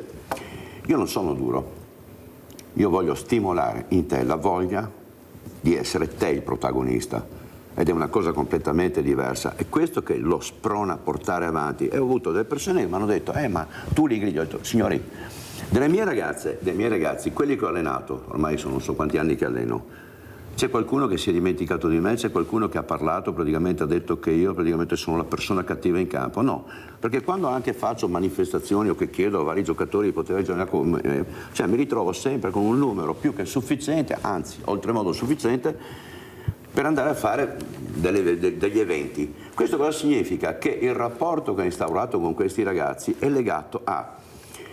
D'accordo, si dice, nello sport non esiste democrazia, comanda uno solo. Però la squadra sì. Nella squadra sì, è proprio là. Io dico sempre una cosa, quando vedo anche, questo è facile nel femminile, senza fare discriminazioni, bisogna essere obiettivi. I ragazzi sono più frufru, diciamo, quando vanno a giocare, così si buttano in mezzo, ok. Le ragazze cercano invece anche un rapporto tra di loro, cioè di socializzare, e formano un po' dei gruppetti. E ti posso garantire una cosa invece, che se tu inizi a dettare delle regole ben precise e imparano il rispetto di queste regole, alla fine facile. Diventa una squadra. Maurizio da Conserve, vai Maurizio. Mirella, e buongiorno al tuo ospite. Niente, allora Mirella, innanzitutto mi collego al discorso che ha detto il tuo ospite poco fa riguardo ai ragazzi, quelli minorenni che fanno, sì, diciamo le baby gang, insomma, ecco, cosiddette. Allora, se questi ragazzi fossero puniti severamente, capirebbero il male che hanno fatto, ma siccome che purtroppo loro sono convinti che la legge non li condanna, allora faranno sempre quello che vorranno. Ecco. Allora, intanto ne approfitto, Mirella, per fare gli auguri a te di buon Natale, a tutto il tuo staff di Rete Veneta. Grazie. Piena solidarietà al direttore Baccialli, che sei in ascolto. Anch'io mi associo agli auguri intanto di buon Natale, e naturalmente sì, solidarietà piena a quello che gli è successo. Ecco, è una cosa aberrante, ecco, ma proprio aberrante. Bene, e tanti auguri anche ai tuoi ospiti e a tutti quanti. Buona giornata. Grazie caro Maurizio, fa sempre piacere, ecco, penso faccia piacere anche al direttore Baccialli questo rispetto, questa stima che avete nei suoi confronti, veramente, ecco, perché veramente è stato molto scosso, guardate, non è facile, non è in quanto il trauma, è proprio a livello psicologico, dici ma cosa sta succedendo? Ecco, Mirella dice che siamo sempre una città sicura, continua a dirlo, certo bisogna avere le antenne alte, perché non sai mai chi trovi dietro l'angolo. Tu cosa pensi di trovare quando vedi l'angolo? Hai sempre paura di trovare qualcuno dietro l'angolo, Giancarlo? E nello sport bisogna aver paura dell'angolo? Allora, nello sport è la paura che ti porta avanti. Bisogna fare attenzione a questo. Tanti dicono no, l'incoscienza, non esiste incoscienza. Cioè, quando ti metti in gioco devi avere paura. Perché puoi affrontare qualsiasi situazione, però devi calcolare quello che può essere il rischio. Non mi fanno paura gli angoli bui. Ho avuto una storia, diciamo, nella mia vita, essendo nato in un paese straniero, una rivoluzione civile e quant'altro. Sicuramente questo non mi ferma, cioè non mi fa paura. Capisco però cosa significhi aver paura. Capisco cosa significa essere stati soggetti a una rapina, essere accerchiati, e ti crea veramente dei seri problemi dopo quando vai in giro, perché la memoria è quella, ti riporta. Quindi poi mi sembra una cosa, scusami, discutiamo tutti, no? Allora, è il classico discorso, correva a 200 all'ora, si è schiantato, era un bravo ragazzo. No, non era un bravo ragazzo. Io mi domando, a livello di istituzioni, ok? Io mi domando una cosa, ma sti qua ci sono, tutti parliamo, tutti stiamo riconoscendo un problema che non è di Treviso, è a livello nazionale. Vogliamo cambiare qualcosa oppure ve la dovete menare tra destra, sinistra e centro e compagnia bella? Perché allora se accontentiamo quelli di sinistra, perché sono di sinistra, se accontentiamo quelli di... Il problema non è destra o sinistra, è un problema di vita sociale, è un problema di sicurezza e di rispetto. Francesco da Padova, vai Francesco. Allora, sentite Mirella, io te l'ho già detto anche l'altra volta, ma tu fai un po' fatica a capire perché anche sì, tu ormai dura il comprendonio. Vai. No, dura. Adesso lo stai esagerare. No, perché ti devi anche ridere delle volte. Ti sei che simpatica, però il tuo interlocutore qua ha parlato molto bene. Sono minorenni. Io te l'ho detto l'altra volta, sono minorenni, cosa bisogna fare? Si va dalla famiglia. Ecco, per legge, proprio ma dico, bisogna fare la legge, tu che sei competente lì e quindi conosci tante persone, Tintontang eccetera, si fa la legge. Per ogni azione che fa questo bullotto deficiente, insomma rimbambito, chiamalo come vuoi, si dà alla famiglia, siccome è minorenne, la famiglia risponde. Quindi la famiglia deve dare 5.000 euro di multa. Deve dare 5, guarda sono tanti, cioè per una famiglia la prima volta, la seconda sono 10.000 euro. Ma è da pagare entro 10 giorni, perché altrimenti si pignora, si porta via tutto. Si porta via il frigo, televisione, porca miseria, vedrai che stanno attenti, vedrai che in famiglia gli danno tante, ma gliene danno tante, perché è così. Si dà 5.000 euro di multa, te l'ho già detto l'altra volta. Ma cosa vuoi? Con te bisogna dirti 4-5 volte le cose, perché tu no. Non capisco. Ecco. No, però non entra. Allora Francesco caro, il problema è che io posso anche non capire, ma non è che io posso cambiare le leggi, andare in Parlamento e dire, perché è là che si fanno le leggi, si cambiano le leggi. Guardate che questa legge non va bene perché Francesco ha detto che bisogna cambiarla, bisogna punire le famiglie, bisogna far pagare le famiglie. Cioè mi non so, te mi hai dato più potere di quello che ho, proprio non ho potere di fare quello che pensi tu Francesco, e non è così semplice come pensate voi, perché se voi vi ricordate anche la certezza della pena sembrava che dovesse passare subito. Siamo andati a votare non so quante volte, ma di certezza della pena non se ne parla. Allora capisci Francesco che c'è qualcuno che vuole che le cose rimangano così, perché rimanendo così le cose rimane la paura, ecco, rimane veramente il poco rispetto della società e qualcuno ci sguazza, o sbaglio Giancarlo? Cosa dici tu? Per rispondere a Francesco sembra che Mirella possa decidere di cambiare le leggi. Grande Francesco, grande. Io questo potere, sono d'accordo con il tuo ospite, lo darei volentieri alla Mirella, cioè non c'è nessun problema. Il problema reale è questo praticamente, perché se noi partiamo dal concetto che esiste la patria potestà, quindi praticamente il genitore firma per il minore e dopo sto minore fa quello che vuole e allora il genitore sparisce. No, sono d'accordo, però c'è una cosa da dire.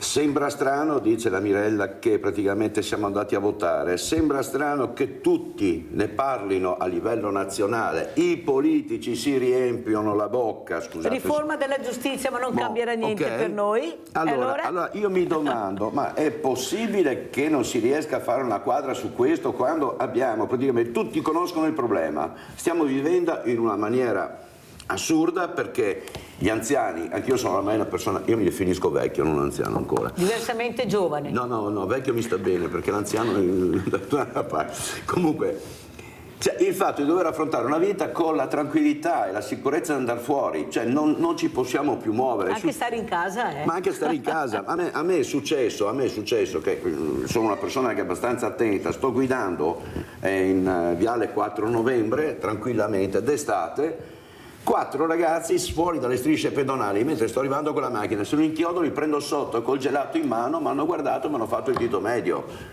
Sì, mi sono anche fermato. Ah, ecco. Sì, tanto non è che ci metto tanto la scala, di fatto gli ho detto guardate, io non vi, perché la prima cosa mi hanno detto siamo minorenni, portami mamma, papà, zio, tutti quelli che vuoi, li voglio maggiorenni. L'hanno anche detto, siamo minorenni. Sì, siamo minorenni, capito? Non mi puoi toccare. Livio da Padova, vai Livio. Mirella, ciao. Intanto finché mi ricordo ti faccio gli auguri di buon Natale e buone feste. Grazie. E anche a tutti i tuoi ospiti. Dunque prima si parlava dei professori. I professori avranno senz'altro i loro torti, ma spesso denunciano i professori per delle sciocchezze.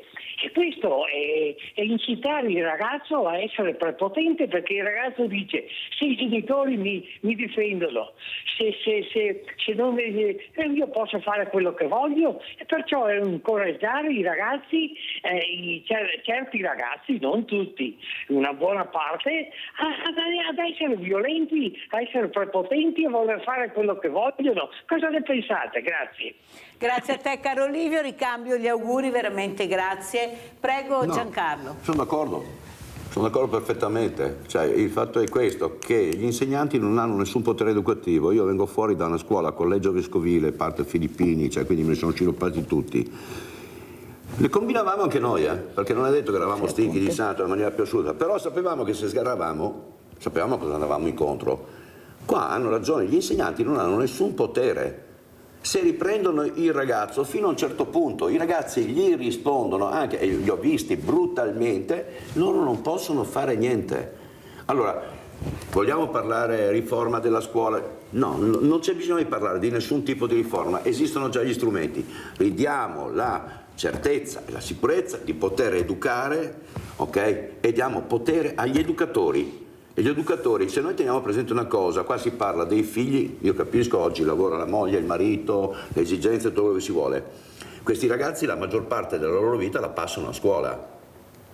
Sì. E dov'è che possono apprendere delle regole e capire quali sono, se non possono essere dettate dagli insegnanti stessi, che non hanno nessun potere? Luciano da Desenzano, vai Luciano. Buongiorno, ciao Mirella, buongiorno all'ospite. Buongiorno. Sono d'accordissimo col signore che ha detto che quando sono minorenni dovrebbero pagare i genitori, perché prendi una multa da 100 euro perché vai invece di 50 vai a 56. Multe, cominciare a dare multe poi, no? Dovremmo smetterla di dire i politici le leggi. Ci sono le leggi, Mirella, ma non vedete cosa fanno i giudici? Non vedete quel povero disgraziato di gioielliere? E se facciamo il conto, in 20 anni sono morti 100 gioiellieri e saranno morti 10 rapinatori, no? Questo deve dare 800.000 euro, 16 anni di galera e in più ancora 15 parenti che vogliono 3 milioni di euro. E poi quando viene aggredito un poliziotto o una persona normale, i giudici lasciano passare tutto. Vi faccio tanti auguri, tanta salute. Buongiorno, ciao. Ciao caro Luciano, auguri anche a te, grazie anche della telefonata. Il problema, vedete, voi dite ci sono le leggi, ma bisogna vedere che leggi hanno fatto, perché se il giudice le interpreta vuol dire che può interpretare, che non è una legge proprio seria da applicare, perché io applico come voglio qua. Chi è che ha fatto le leggi? Scusate, ma voi ve la prendete quei giudici? Ma mi sembra che i giudici applicano le leggi che vengono fatte in Parlamento, o sbaglio? Scusatemi, ma voi, la magistratura, ma chi è che ha fatto queste leggi che non vanno bene e non le vogliono cambiare? Cioè il giudice non può cambiare la legge, è il Parlamento che deve cambiare la legge, sono i nostri parlamentari che devono cambiare le leggi, non i giudici le applicano. Ma non vedete che ve la prendete sempre con quelli che non dovete prenderla, ve la prendete con quelli che scioperano invece di prenderla chi ha portato allo sciopero, queste famiglie senza lavoro, queste pensioni che non arrivano, che arriveranno chissà quando, questi stipendi bassi, queste pensioni, ma voi vi rendete conto che aumenti avete avuto di pensione o di stipendio? Ma vi rendete conto? E ve la prendete con chi? Con chi sciopera, che ci rimette anche... Giancarlo? No, siamo degli assurdi, e quello che è più assurdo è che ovviamente chi legifera, chi è il Parlamento, c'è poco da fare. So. Allora, se noi andiamo a vedere anche il fatto del gioielliere, perché c'è stato, però siccome c'è un'interpretazione, la legge non va interpretata, la legge va applicata, punto. Poi abbiamo delle leggi, ma ragazzi, scusate. Ma se la interpreto vuol dire che tu mi hai dato la possibilità di interpretarla e non è chiara allora la legge. Appunto, ci vogliono leggi chiare, ma soprattutto c'è una cosa che, scusate, abbiamo governi che si cambiano, va bene, sarà prima di destra o di sinistra, li votiamo noi sti governi, ma cosa fanno? Se alla fine non vengono messe a posto le cose, e qua è sempre colpa degli altri, di quelli che c'erano prima. Sì, perché hanno rubato loro prima, adesso noi abbiamo rubato meno, non importa, ma loro non hanno fatto, adesso voi non avete fatto quello che abbiamo fatto noi, cosa avete fatto? Niente. Sì, ma soprattutto il messaggio che arrivano a questi ragazzi che delle volte si vedono veramente spaesati. Ma vi rendete conto questa ministra che ha detto siete solo dei poveri comunisti? Cioè, adesso voi ditemi, indipendentemente se sono comunisti o non sono comunisti, non so neanche cosa vuol dire, ma se può rispondere, un ministro può rispondere così a dei ragazzi che cercano un dialogo, cercano un confronto, e non penso che fossero proprio ma se può rispondere in questa maniera? Poi dicono, ecco, questo poco rispetto, questo odio, questa brutalità, questa aggressività, ma chi è che la tira fuori? Avete sentito cosa ha detto il dottor Calò? Prego Giancarlo. No, ripeto, cioè, non ci sono giustificazioni, non c'è niente da dire, cioè, non bisogna parlare. Ovviamente che se uno contesta un sistema perché ovviamente soffre un disagio, c'è poco da fare, non è che si sveglia la mattina e vada là a scioperare che ci rimette anche ore e soldini. Se poi qualcuno dice sono comunisti, vabbè ragazzi, cioè, allora se uno è comunista, l'altro è fascista, se andiamo avanti così. Per me è il solito rimpiattino di chi non si vuole assumere delle responsabilità.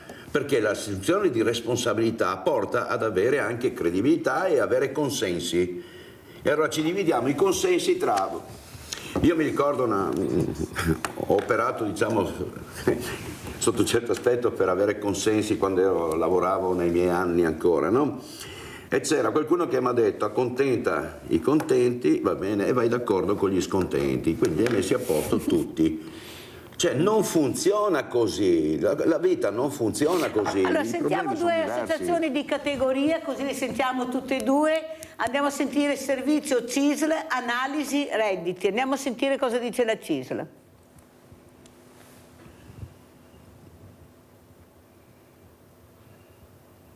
Se parte.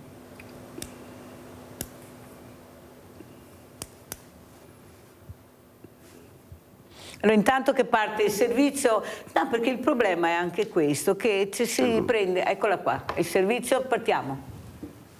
Dall'analisi che abbiamo fatto sulle MOL delle aziende, che sono le marginalità che le aziende ottengono alla fine dei processi di produzione, scopriamo che se ridistribuissimo il 10% di questo prodotto creato avremmo addirittura risultati che superano i 10.000 euro per dipendente in alcuni casi, ma moltissimi casi di ridistribuzioni anche di 2.000, 3.000, 4.000, 5.000 euro per dipendente. Cifre calcolate da uno studio della CISL Filca Veneto tramite la Fondazione Corazzin, che analizza le imprese delle costruzioni e del legno.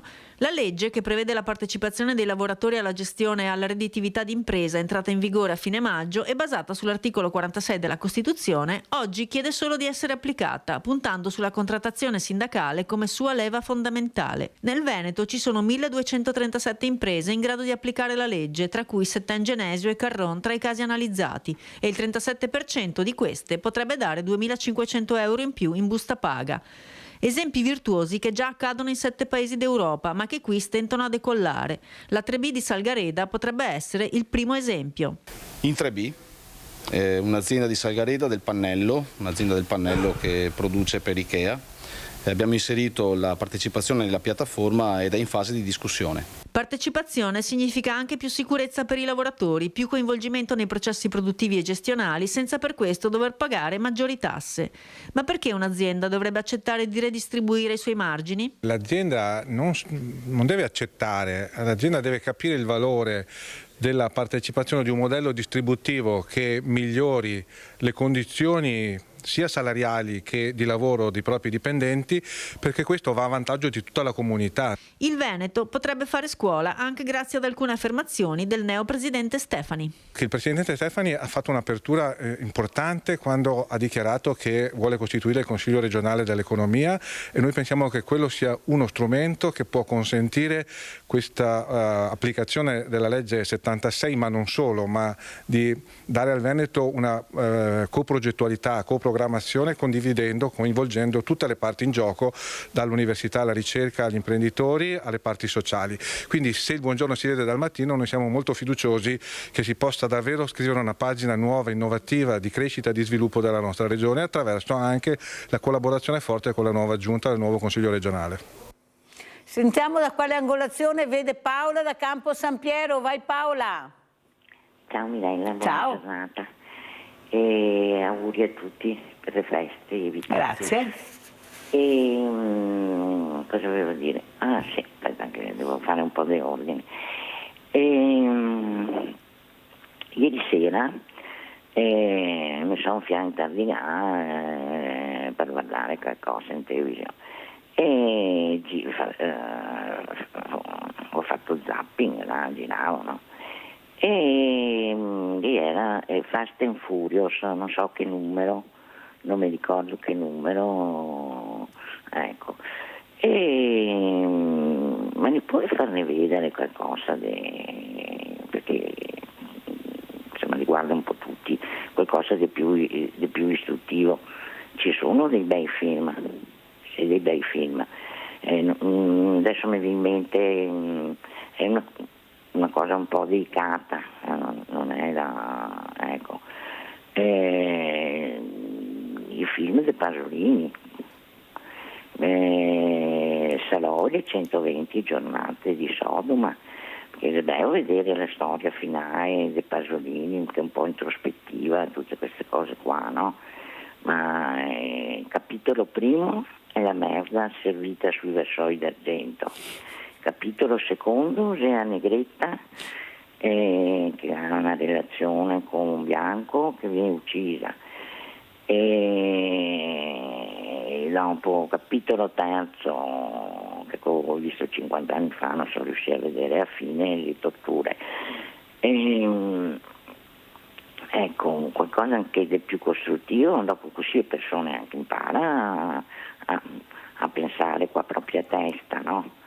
Paola, hai sentito un ospite un giorno proprio su questo tema, ecco, della cultura nei media, nei mass media, che dice è tanto inutile farla perché cambiano canale, ecco, hanno poco audience, perciò Paola capisci, non è facile come si pensi, basta vedere, ecco, cosa guardano le persone, i numeri sono numeri, l'audience è audience e da là fai fare 1 più 1. Paola, devo chiudere, ti faccio tanti auguri, mi fa piacere veramente sentirti, vedo che ti sei ripresa, complimenti, ci risentiremo, adesso devo chiudere perché devo andare in pubblicità perché ho anche altri ospiti, grazie.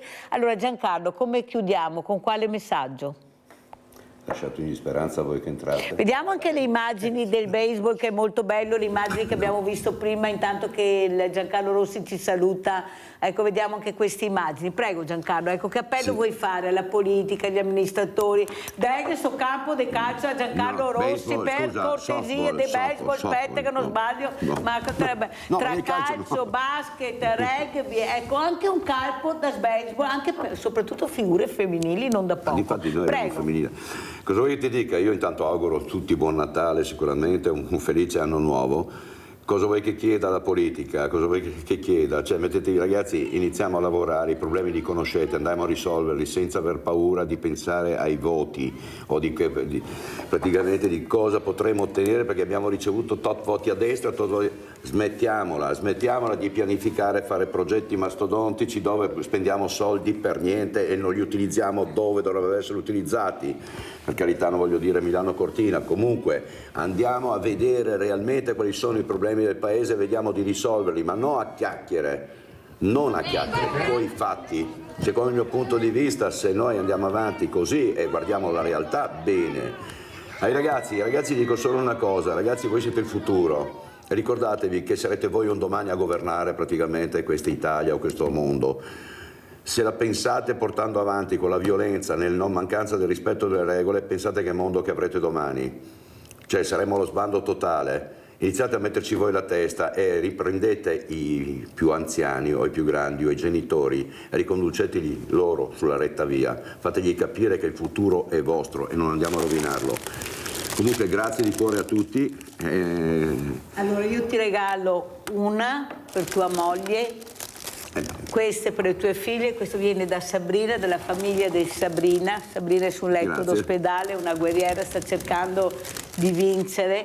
Ecco qua, portare che sia di buon auspicio. Cosa vuoi dire a tua moglie? Cosa dico a mia moglie? Sì. È una donna che io la sprono sempre, vado sempre a controbattere con lei qualsiasi cosa, però è una donna che amo da una vita e c'è poco da fare, la amo veramente. Come fai a non amare una persona del genere? No, calma, è una cosa calma. fantastica. C'è anche un discorso che Dio li fa e li accoppia, quindi se lei praticamente mi segue vuol dire che io non sono poi quell'orso che mi vanno a reputare. Mie figlie cosa devo dire? Gli voglio un bene della Madonna, loro sanno che io sarò sempre presente per loro in qualsiasi momento, anche mio figlio, perché quelli sono parte di me, ma parte il fatto che siano parte di me, ma tutti i ragazzi, io dico una cosa, anche con i miei giocatori, chiunque, sono disposto a darvi una mano, sono disposto a venirvi incontro, per me la vita è questa, poter dare quello che io ho ricevuto in base alla mia esperienza di vita e penso di aver vissuto, cercando di darvi qualche suggerimento, perché i consigli non li do a nessuno, neanche a me stesso. Grazie. Grazie a Giancarlo Rossi, pubblicità.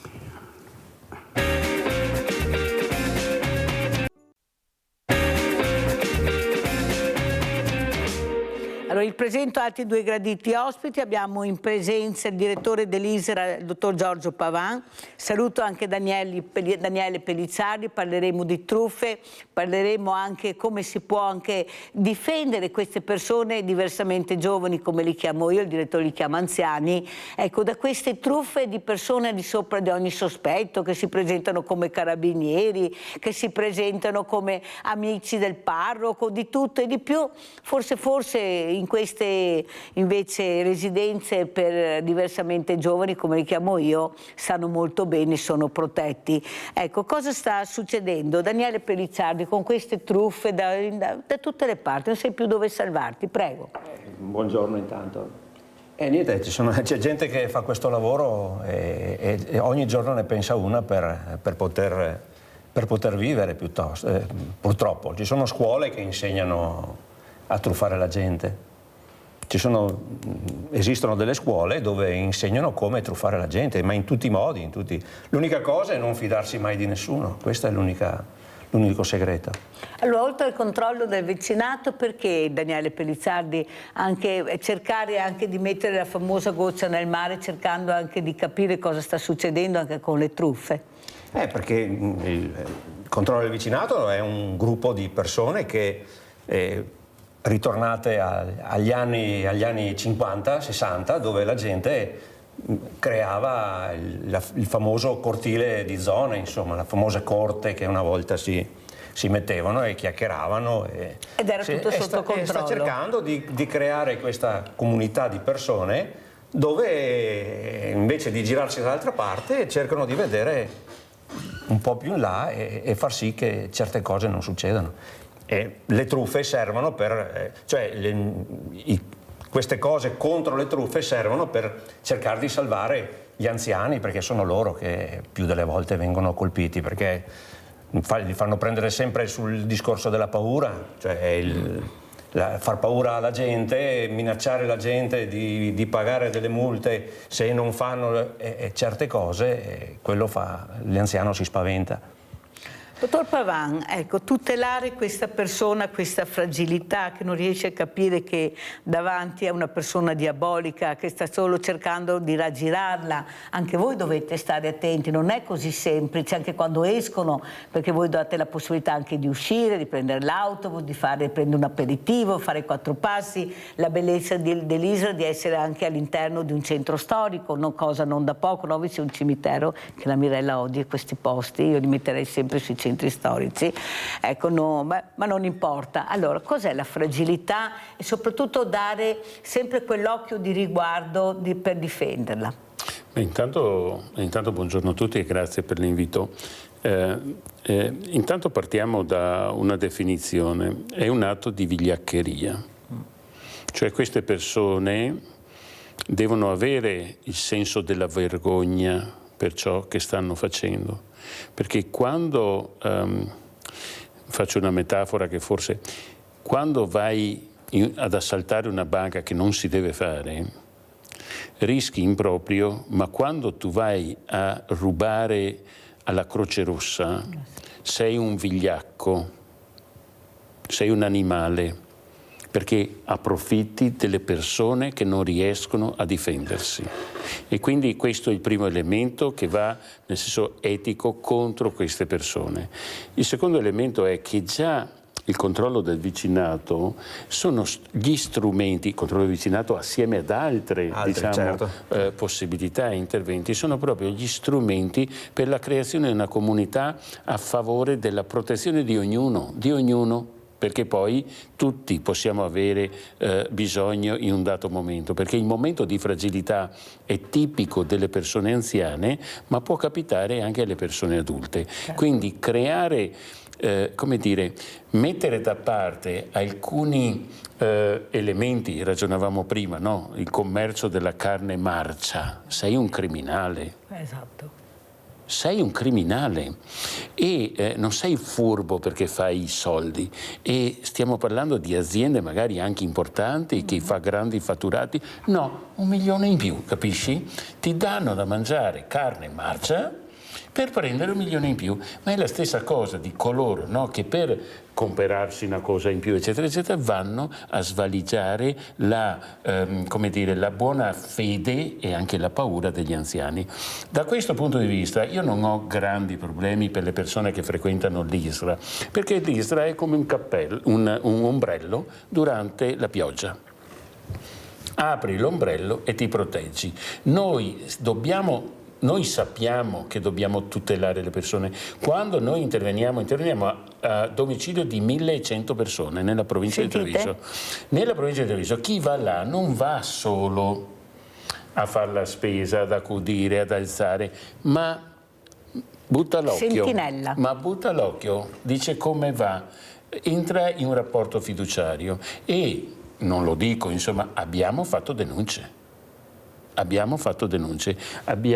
Chiunque si avvicina a questi fatti è tenuto non a tacere, ma è tenuto a denunciare alle forze dell'ordine che quando si denuncia si muovono, ai vigili, a tutte quelle persone che possono, ma anche ai vicini, perché possono. Quindi non c'è alternativa del creare rete. Do un dato che deve essere emblematico.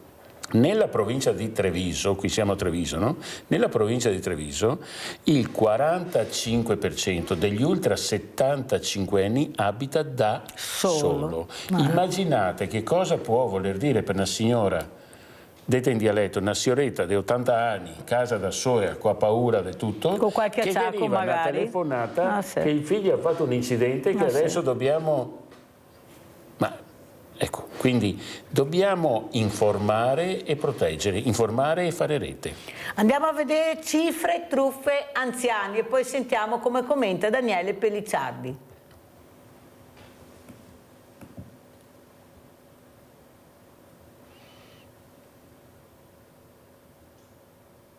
Boom di truffe informatiche in provincia di Treviso che vede vittime gli over 65. Nel 2013 se ne contavano 116, 10 anni dopo 618, con un incremento del 41,7%, quintuplicate quindi in un decennio. L'allarme lanciato da Confartigianato Imprese Marca Trevigiana è un effetto collaterale dell'esplosione del digitale, soprattutto a partire dal Covid, spiega il suo presidente Armando Sartori. Inoltre segnala l'aumento progressivo della popolazione anziana. In provincia gli over 65 sono quasi 210.000, pari al 23,8% di tutti i residenti. Secondo lo studio dell'Associazione degli Artigiani sono 2.414 gli anziani vittime non solo di truffe informatiche ma anche di furti e rapine. Rispetto al periodo pre-pandemia, a livello veneto la situazione conferma l'aumento dei crimini contro la terza e quarta età, con le frodi informatiche che rappresentano la vera emergenza. Dati che hanno spinto Confartigianato, in un momento in cui l'intelligenza artificiale sta entrando nella quotidianità di tutti, a dar vita ad un'azione educativa sull'utilizzo del digitale. L'artigianato, conclude Sartori, dovrà sempre più confrontarsi con l'innovazione e con i suoi rischi, compreso il cybercrime. Per questo stiamo incrementando le occasioni di informazione e formazione ai nostri imprenditori. Allora, Daniele Pellicciardi, come leggiamo questi numeri, questa fiducia che queste persone ripongono anche al telefono? Basta parlare come si parlava adesso, figlio, nipote, basta. Ecco, ti apro tutto, vieni a prenderti tutto. Prego, Daniele Pellicciardi. È chiaro, queste persone colpiscono gli affetti personali, cominciano a parlare del figlio ha fatto un incidente, cominciano a parlare di questo e quell'altro, e in quel momento la persona anziana, ma anche non anziana, chiunque parla che è successo qualcosa a tuo figlio, ti prende subito il panico e cominci subito a fare quello che loro ti dicono, quando invece bisogna pensare che non esiste che serva soldi per pagare quello che il figlio, presunto figlio, abbia fatto, insomma. E cosa si può fare in questo caso? Ecco, voi cosa tentate di fare? Noi stiamo cercando di fare rete, appunto, e mandando messaggi, mandando post dove non bisogna fare questo, non bisogna assolutamente aprire a nessuno, neanche ai carabinieri, neanche fidarsi dei carabinieri, e chiamare sempre il 112, sempre carabinieri, polizia, chiamarli sempre, anche per nulla, loro sono là e rispondono. Andiamo a sentire anche cosa dice il colonnello Mazzanti proprio a proposito di truffe, andiamo a sentire. L'Arma dei Carabinieri, così come le altre forze di polizia, non chiedono denaro a domicilio, quindi quando qualcuno chiama, quando qualsiasi istituzione chiama per fare una richiesta di denaro o addirittura di monili in oro, quindi di oggetti preziosi, dobbiamo subito alzare le antenne perché qualcosa non funziona. Almeno una ogni 2 giorni, tante sono le truffe messe a segno nella Marca, con le più svariate tipologie, da coloro che si presentano alla porta di casa a chi contatta le vittime al telefono o via mail, presi di mira soprattutto gli anziani, ma non solo, lo dimostra l'ultimo caso del 50enne trevigiano convinto a fare un bonifico di 14.000 euro. Le tecniche utilizzate sono sempre più sofisticate, con l'intelligenza artificiale riescono a riprodurre voci di parenti, con il cosiddetto spoofing riescono a telefonare da numeri noti alla vittima o da quelli delle forze dell'ordine. Tecnica consolidata è quella di tenere sempre al telefono le vittime. Una cosa che è opportuno fare nel caso ci sia da richiamare il 112 o il 113 o qualsiasi altro numero di emergenza è quella di farlo attraverso un altro telefono, perché molte volte anche quel stato d'ansia che i truffatori generano nella vittima è affinché la vittima non attacchi il telefono. Infine, non fare mai bonifici, a maggior ragione quelli istantanei che non sono revocabili, anche se la richiesta proviene da sedicenti funzionari di banca. Stiamo intervenendo anche a livello istituzionale. Purtroppo la nuova normativa che consente di fare i bonifici istantanei anche al di sopra di una certa soglia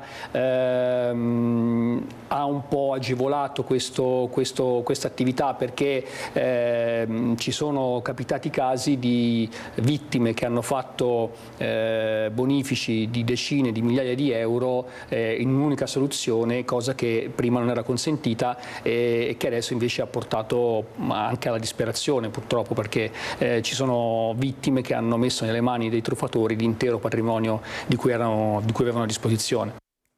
Allora, direttore Pavan, quello che però traspare è che nonostante anche tante precauzioni, tante, queste persone entrano nelle case col cellulare o suonando il campanello, e questi diversamente giovani sono in balia di questi delinquenti, nel vero senso della parola, che non hanno scrupoli, delle volte li ammazzano oppure li picchiano selvaggiamente, non sai mai chi ti entrerà in casa, ma soprattutto queste leggi che vengono applicate o non vengono applicate o non ci sono per tutelare le fragilità. Lei cosa dice? Ecco, la politica non dovrebbe dire basta, iniziare invece di parlare, di agire? C'è qualcosa di sbagliato, di metterlo nella maniera corretta, giusta? Prego.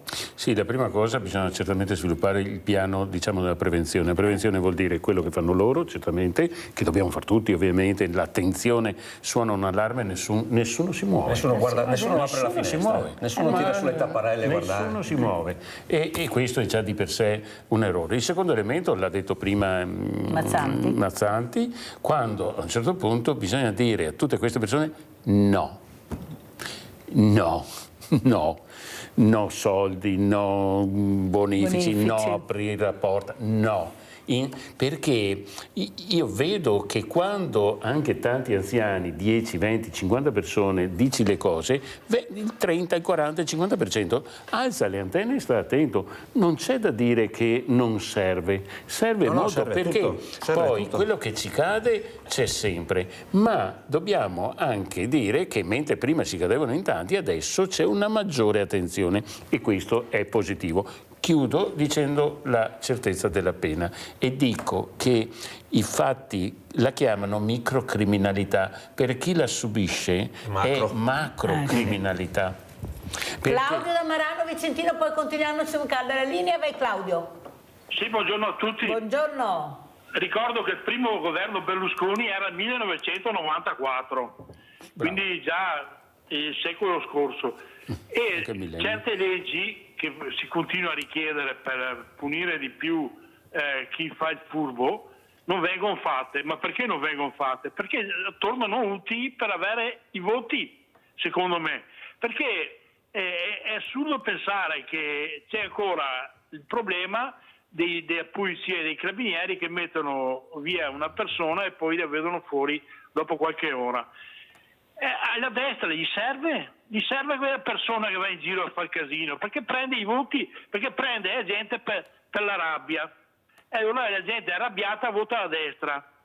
Però il problema è che la destra è fatta da grosse holding, le grosse holding spostano gli interessi tra continenti, come voi spostate un baratto da una stanza a un'altra, no, loro spostano le fabbriche. Perché io vedo che ci sono parecchie fabbriche che sono chiuse, no? E ci sono dentro anche cose che potrebbero venire utili, sono così ricchi che se ne fregano, stabilimenti con materiali dentro abbandonati. Allora da qui vedi che queste grosse società che comprano piccole società italiane o medio piccole o grandi società italiane, loro spostano dove gli conviene di più lavorare, e loro gli interessa avere il politico che gli tiene le leggi per loro. Avete capito? Allora non sarà mai che verrà messa a posto questa storia del delinquente, perché gli serve per avere i voti. Buona giornata. Ciao Claudio, grazie Claudio di Marano Vicentino. Allora andiamo su un ambiente protetto, molto protetto, che sono le cucine dell'Isra. Andiamo a vedere. Nuove cucine, ampliate, moderne e tecnologiche, e anche un nuovo spazio in arrivo a fine gennaio per consentire agli anziani soli che lo vorranno di unirsi agli ospiti dell'Isra e pranzare in compagnia. Un investimento di 3.800.000 euro, di cui 350.000 finanziati dal Comune con il progetto Pinqua, diventato poi PNRR, che si inserisce nell'ampio progetto di riqualificazione delle aree che vanno da Monigo a San Paolo, da Santabona a San Liberale, e che si era reso necessario dopo 19 anni di funzionamento del precedente impianto di via San Martino. Dai circa 750.000 pasti l'anno che producevamo sul vecchio centro cultura, con questo nuovo passiamo a 1.100.000. Praticamente vuol dire che da 2.000 pasti al giorno passiamo a 3.000 pasti al giorno. Mi piace anche ricordare che 73.000 pasti l'anno vengono dati a domicilio, a servizio a domicilio.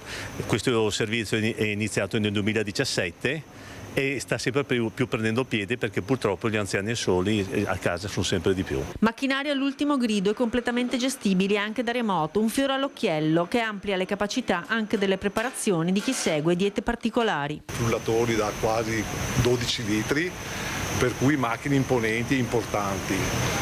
Giustamente sono anche macchine che tecnologicamente hanno allarmi e sensori a tutti i livelli, per cui gli operatori sono messi sempre in prima persona. A breve arriverà anche una copertura con impianto fotovoltaico, ma soprattutto a fine gennaio sarà aperta a pranzo anche una sala per anziani esterni e desiderosi di compagnia. Abbiamo partecipato, abbiamo proposto di fare una sala mensa per gli anziani che vivono solo nel quartiere, che nel momento del pranzo, che è un momento importante di socialità, se sono soli possono venire a consumare i pasti da noi dentro Isra. Per noi è un discorso che ci lega ancora di più al quartiere, ecco, perché il centro servizi anziani deve essere sentito come un luogo del quartiere. La tutela degli anziani resta uno dei punti cruciali dell'amministrazione, che sempre di più fa i conti con una popolazione che invecchia, ma che vuole farlo nel migliore dei modi. Noi vogliamo che gli anziani a Treviso stiano bene, che vengano seguiti, ben curati, come se fossero i nostri genitori. Oggi ci siamo concentrati sul cibo, quindi una cucina di alto livello con delle persone altamente professionali che si occupano di questo, ma poi questa cucina si apre anche alla comunità, prendendosi cura anche di tutte quelle persone che magari hanno qualche difficoltà. Faremo tutto noi in sicurezza, andremo tutti a mangiare assieme in questo posto bellissimo con queste persone fantastiche, in sicurezza soprattutto dalle cucine anche all'entrata, all'uscita, a qualsiasi punto di qualsiasi angolazione. Allora, perché è nata questa idea e che si è realizzata? Sì, ma fammi prima finire il discorso che facevo prima, che è questo: la microcriminalità subita è una macrocriminalità. Ciò che deve fare anche il signore che ha telefonato, no? Ciò che deve fare, diciamo così, la politica è veramente, come dire, non è i borseggiatori. Ma è possibile che uno abbia 50 fogli di via? Cioè, ci prendiamo in giro? Allora, voglio dire, è un problema politico del chi fa le norme, prendila così. Non può essere così. Cioè, dobbiamo avere tutti il diritto di poter andare a Venezia, a Treviso a fare una passeggiata senza ha paura della gente che ci ruba, che ci assale, cioè è una follia. Da questo punto di vista le norme e anche diciamo così, un sistema politico-sociale legislativo anche e culturale, diciamo, che aiuta a pensare che le relazioni sono importanti. La cucina è perché la vecchia cucina non bastava più, quindi noi oggi facciamo 1 milione di pasti all'anno e ne portiamo 70.000 a domicilio, seguiamo 1.100 persone a domicilio e ogni volta che andiamo troviamo quasi sempre, il 90% delle volte, persone che abitano da sole. E quindi le attività, no, che voi fate con grande anche impegno, anche noi, no, nel nostro servizio continuiamo a farlo avvisando, mettendo, entrando anche in relazione con le persone in modo tale che ti dicono quali sono stati i problemi e così via. È proprio, ecco, un ombrello che prima era solo all'interno delle nostre strutture, adesso è all'esterno, ma forse tu anche sai che ci sarà una grande novità, ma ne parliamo al prossimo giro. Gianfranco Valeri da Cessalto, vai Gianfranco. Sì, buongiorno signora Mirella. Buongiorno. Prima di iniziare, signora Mirella, volevo farvi gli auguri di buone feste. Grazie, a lei, a tutta la redazione, ai ragazzi che sono sempre gentili quando noi chiamiamo e a tutto. Ecco, adesso voglio rivolgermi al direttore. Direttore, io sono un anziano, sa, tutti non possono avere il privilegio di abitare a Treviso e anche delle case di ricovero praticamente non ci sono i soldi per farle, non ci sono i posti. Una volta io ho parlato qualche anno fa con lei sempre per televisione, ha detto che si poteva iniziare di parlare di portare all'estero. Ecco, lei vedo che di andare all'estero. Io parlo qui, noi ormai siamo multietnici dappertutto, parlo con tunisini, parlo con algerini, parlo con albanesi. Si potrebbe noi volontariamente, no, volontariamente andare in quei paesi e lì con la nostra pensione si vive. Ecco, volevo il suo parere. Buongiorno, grazie, buon lavoro direttore. Grazie Gianfranco per gli auguri che ricambio, prego direttore. Beh, intanto grazie mille. In verità, guardi, in tema di strutture per anziani mancano posti letto e mancano operatori che si dedicano a questo lavoro. Detto questo, noi facciamo tutti gli sforzi, stiamo arrivando oramai a 12 co-housing nel centro di Treviso e quindi è una terza via, ma non è una via che può soddisfare tutti, né per il numero né per le esigenze. Ogni persona ha un'esigenza. Quello che lei propone è una proposta interessante che magari il 5%, il 7%, non si tratta di dare una risposta, si tratta di dare tante risposte quante sono le diverse sensibilità. Ad esempio il Portogallo, il Marocco, io come dire ho una collaborazione con il Marocco dove stiamo cercando di costruire dei villaggi, diciamo, legati a persone nel loro percorso di invecchiamento che vanno a passare passare 6 mesi, 8 mesi l'anno in queste residenze, e sono residenze che sono aggredibili sul piano, diciamo, dell'economia, e sono residenze che hanno anche bisogno di un piccolo ombrello di carattere sociosanitario, non di una grande, come dire, non autosufficienza, però uno che ha 75-80 anni vuole avere un minimo di garanzia, diciamo, europea, per capirci, no?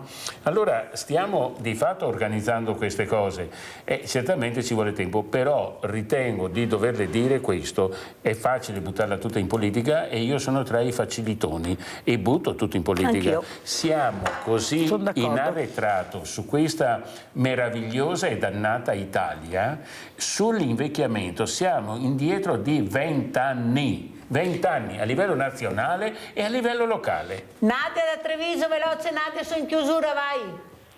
Ciao Mirella, buongiorno ai tuoi ospiti. Ciao. Volevo chiedere al direttore, ma quanto costerà il pasto per venire a consumare?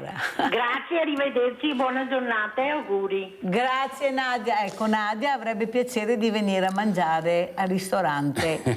Allora sarà un costo, diciamo, sociale, non sarà un costo da ristorante, e noi ci dedicheremo soprattutto a quelle persone che hanno una maggiore fragilità, cioè, capiamoci, se ho 30-40 posti a sedere... Il marito di Nadia è diversamente fragile, nel senso che ha dei problemi... Non è fragile, no, dignità, non tutto. ha Lui dignità. potrebbe venire direttamente a mangiare da voi e Nadia potrebbe venirlo a prendere al pomeriggio? Beh, per questo esistono già i centri diurni che fanno esattamente questo lavoro. Se è una persona, diciamo, con delle disabilità, con scarsa autonomia, eccetera, eccetera. Ma questo ristorante sociale, ma avrà un altro nome più amichevole, diciamo, è dedicato a tutte quelle persone che o non si fanno mangiare o sono a casa in solitudine o questo, cioè non è né per i ricchi né per chi ha tante relazioni sociali, cioè se io ho 30 posti preferisco darli a chi ne ha maggiore bisogno. Se è questa condizione, comunque il costo sarà assolutamente sociale, che ne so, 8 euro, 9, qualcosa di questo tipo, sto improvvisando, ma una roba che è sia... il nome a chiederlo ai giovani, magari, che faccia un bel... Sì, loro sono bravi su questo. Guarda, se c'è anche qualche giovane che viene a mangiare, io non, come dire, va benissimo. Porte aperte. Pellizzardi, truffe, come chiudiamo? Cosa vuole dire? Vuole dare dei numeri, qualcosa? Prego. No, ci sarebbe tantissime truffe qua sul lavoro, sugli incontri online, sulla beneficenza, vabbè, è stata anche sul coronavirus, c'è ancora gente che fa truffa sul coronavirus. Però io l'unica cosa che mi sento di dire alla gente è di non fidarsi di nessuno. Questo è. Se si parte dal presupposto che non mi fido di chi mi sta suonando il telefono, di chi mi sta suonando il campanello, di chi mi viene a trovare, io non mi fido, e nel momento in cui non mi fido chiamo i carabinieri. È interessante questa truffa sul lavoro, perché a me è venuto in mano un contratto falso di una persona poveretta che si è rivolta a me, è venuta a trovarmi al Banco Solidale, un giovane che lavorava ma non vedeva cash. Però aveva firmato il contratto, aveva preso il contratto e ho chiamato, e naturalmente, come ha sentito la mia voce, che non era la voce che pensavano loro, l'ho messo giù. Ma allora come ci si fa a salvare da questi contratti? Perché se girano, qualcuno sa che ci sono.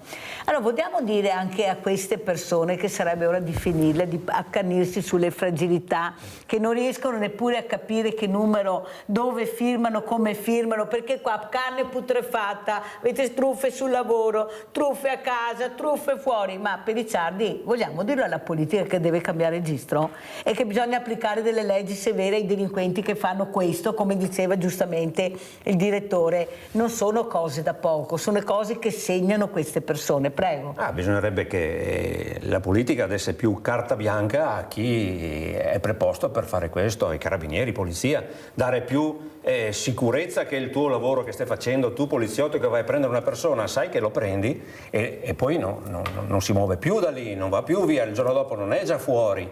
È questo che manca. O entrare in casa così facilmente, vestiti con scritte le sigle che si conoscono. No, tu se entri nella mia proprietà privata, tu hai già commesso un reato e paghi già, o sbaglio, direttore? Guarda, io dico questo, che in America chi evade va in galera.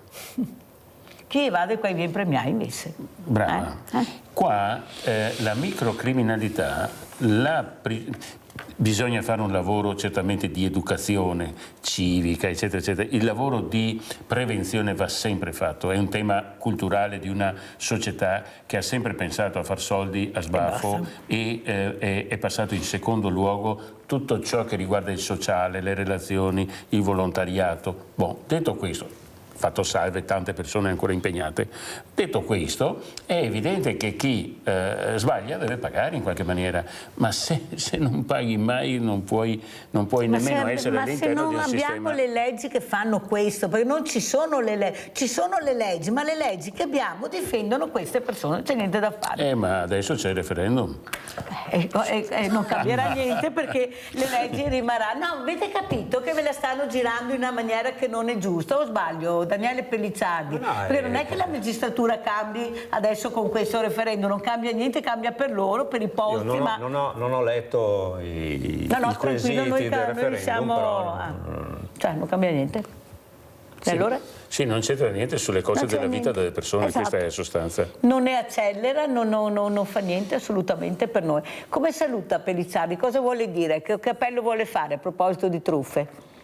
È il solito, non fidarsi di nessuno, non cambiare il contatore dell'Enel tramite telefono, ma recarsi sui posti, sui negozi, sugli uffici preposti e parlare con una persona. Non fidarsi della comodità di fare tutto per telefono, perché non sai dall'altra parte chi c'è e se è la persona giusta di quello che stai facendo. E magari, direttore, mettere questi ragazzi, questi giovani che studiano all'università, che una stanza la pagano 400 euro, metterli magari assieme a queste persone che vivono sole, ecco, che magari sarebbe anche un senso di aiuto, di meno solitudine. Ma perché noi non facciamo mai le cose che fanno all'estero? Qualcosina si è mosso, però. Te lo spiego perché. Perché tutte le case vuote di Treviso sono B&B.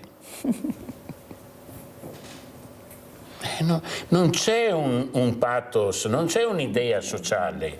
L'idea sostanziale è monetizzo tutto il monetizzabile, guardo la mia cassa e del resto non mi interessa. È chiaro? Quindi, voglio dire, se parla, no? Dopo sta la politica e sta anche ai cittadini, perché è vero è anche vero questo. Ognuno deve fare la propria parte. Ognuno deve fare la propria parte e se devo io chiudere con un saluto, eccetera, sì, eccetera, lo dico alle persone, no? E alle famiglie. Vivere la condizione anziana è di per sé un valore della nostra società, ma alle volte è anche una difficoltà. E gli anziani che oggi abitano da soli o comunque sono anche ricoverati nelle nostre residenze hanno bisogno di relazioni con le persone e quindi proponetevi qualcosa di positivo al di là del panettone e del spenda cifre enormi per la vigilia o per il giorno di Natale. Abbiamo aumentato, tutti spenderemo di più. O comprare regali ipergalattici, eccetera. Andate per favore a trovare una persona che abita da sola, abbracciatela, fatele un saluto, dite una parola perché questo può cambiare il loro Natale. Quindi fate qualcosa, cerchiamo di fare qualcosa di buono. E io faccio qualcosa di buono a nome di questa famiglia, guardi il direttore che ha portato queste calle di Burano. Grazie. Ecco, per alleviare anche le sofferenze, la diamo anche a Daniele Pellicciardi, ecco qua questo ricordo. Grazie. Di questa famiglia che ha una persona veramente in grosse difficoltà, ha avuto un ictus, quella giovane donna che aiutava Sveglia Veneti tutti gli anni, a Natale arrivava di tutto e loro vanno in ospedale, confezionano queste cose assieme a lei che non parla, non si muove, questi fratelli, pensate nella disgrazia, l'aiuto alla comunità, un piccolo gesto, ma un gesto che fa dire tantissimo proprio in base a quello che abbiamo detto. Grazie ai miei ospiti, pubblicità. L'assegno, non la pubblicità. Dai Mirella, dai l'assegno. Ciao grande famiglia, è giovedì, sono nel mio ufficio qui di Media Nord-Est e sto leggendo le lettere e ne sto leggendo un'altra. Cara Mirella, mi permetto di darti del tu, visto che ci conosciamo già. sono una delle prime iscritte al Banco Alimentare di Veneti schiacciati dalla crisi. Ti scrivo questa lettera perché spero che tu e la tua onlus possiate aiutarmi in qualche modo. Troverai allegato una copia del mio grido di aiuto, già chiesto alle istituzioni, sindaco, assessore alle politiche sociali, assistenti sociali e dirigenti del settore casa di Treviso. Ho 39 anni e sono disoccupata da ormai 8 anni e più. Ho seri problemi di salute, compresa una malattia rara e degenerativa agli occhi. Campo, o meglio, sopravvivo attualmente con 250 euro di reddito di cittadinanza. Da 4 mesi con un ISEE di 1.630 euro, frutto di saltuari lavoretti con anziani, disabili e malati. Attualmente sono senza energia elettrica e gas perché purtroppo non riesco più a far fronte alle innumerevoli bollette che arrivano in continuazione. Ho continui e forti attacchi di panico e sono depressa perché la situazione è ormai diventata insostenibile. Sono in cura con forti psicofarmaci, ma sembra non fare mai effetto. Troppi pensieri, troppi problemi, nessun aiuto concreto per aiutarmi in questo disagio sociale. Tramite consiglio del mio medico ho presentato recentemente anche domanda per la validità e anche per quella della legge 68 per un collocamento iniziato nelle categorie protette. Sai meglio di me che purtroppo i tempi saranno lunghi e nel frattempo vivo così, affranta e nello stesso tempo speranzosa nella comprensione e umanità di qualcuno. Nella vita ho sempre aiutato le persone e continuerò sempre a farlo. Non sono una donna che chiede, ho sempre cercato anche con poco di stringere i denti e andare avanti. Un'ora, purtroppo, ad ora il mio fisico non me lo permette più. Fa fatica, molta fatica, ma ora sono costretta a chiedere aiuto, non posso più continuare così. Mi affido a te, alla tua compassione verso il disagio sociale e mi aggrappo alla fiducia di un tuo contatto per un aiuto concreto, con stima. Allora, anche questa settimana un'altra donna, un'altra persona non giovane che non ce la fa più. Noi naturalmente prendiamo sempre i contatti con i servizi sociali, lei l'ha fatto, però in attesa cosa facciamo? Che questo aiuto arrivi. Dobbiamo cercare di sollevare queste persone, di non far perdere loro la fiducia, la dignità, ma soprattutto la concretezza di un qualcosa di reale, di vero, di toccare con mano subito, non domani, dopodomani, fra 15 giorni o un mese. Ora, adesso, il domani è domani. Andiamo a vedere, perché la signora che mi ha scritto questa lettera è qui da me.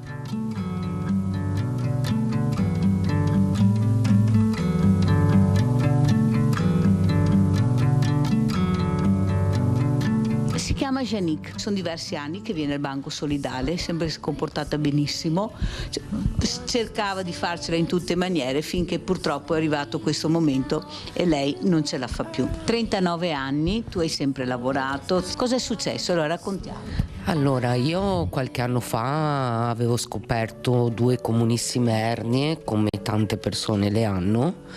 Ho fatto delle terapie, delle fisioterapie, della ginnastica riabilitativa che mi ha fatto moltissimo bene i primi periodi. Sono stata seguita da un bravo fisiatra, i ciechi, che sono molto bravi e umani. Poi dopo un paio d'anni questa situazione non si aggiustava, no? E dico, sono giovane e devo cercare un modo per risolvere il problema. Ho fatto altre analisi, altre cose e nulla, hanno scoperto che praticamente l'ernia più grande quando si infiamma va proprio a battere sul nervo sciatico. Questo mi procura dei dolori fortissimi. Dopo di questo, nell'insieme, all'inizio di quest'anno ho scoperto di avere questa malattia rara, genetica e degenerativa alla cornea, si chiama keratocono e chi ne soffre sa quanto è difficile convivere con questa malattia. Cosa comporta questa malattia? Allora, diciamo che di base comporta un astigmatismo forte, quindi vuol dire che tu da qua a un paio di metri vedi già le persone con delle ombre. Questa è una parte del discorso e della tua vita, però c'è la parte che tu non riesci più a lavorare. No, io faccio fatica, chi mi conosce sa che io ho sempre aiutato le persone più deboli, anche quando non potevo ho fatto l'impossibile. Quello che io non capisco è come mai non me l'hai detto subito? Perché mi hai scritto la lettera? Io di base sono una persona che nella vita ha sempre cercato di arrangiarsi da sola, ma non per farmi vedere forte, ok, perché sono stata allevata in questo modo, nel senso che la forza di volontà è la prima cosa importante che mi ha insegnato mia madre. Purtroppo arrivi a un certo punto che devi mettere l'orgoglio da parte. Io le prime volte, anche quando venivo in banco da te, io mi vergognavo. Lo so. Io mi vergognavo perché non sono una persona... Non avresti mai pensato di fare una fine? No. Non a fine nel senso, ma di non avere proprio più la possibilità di mantenere. No, perché poi non è facile, perché sono sempre stata dall'altra parte, quindi ho sempre aiutato gli altri, e trovarmi nella vita a dover essere io da questa parte adesso non è facile. Adesso il problema è che prima, se non ce la facevo, però comunque riuscivo a lavoricchiare, fare qualcosa, no? Qualche assistenza in ospedale, qualche aiuto in casa dagli anziani, lavarli, vestirli, fare qualcosa. Ma adesso io non riesco più a fare determinate attività lavorative e quindi non posso neanche più contare su me stessa. Ma cosa ti hanno detto gli assistenti sociali? Qual è l'aiuto che arriverà?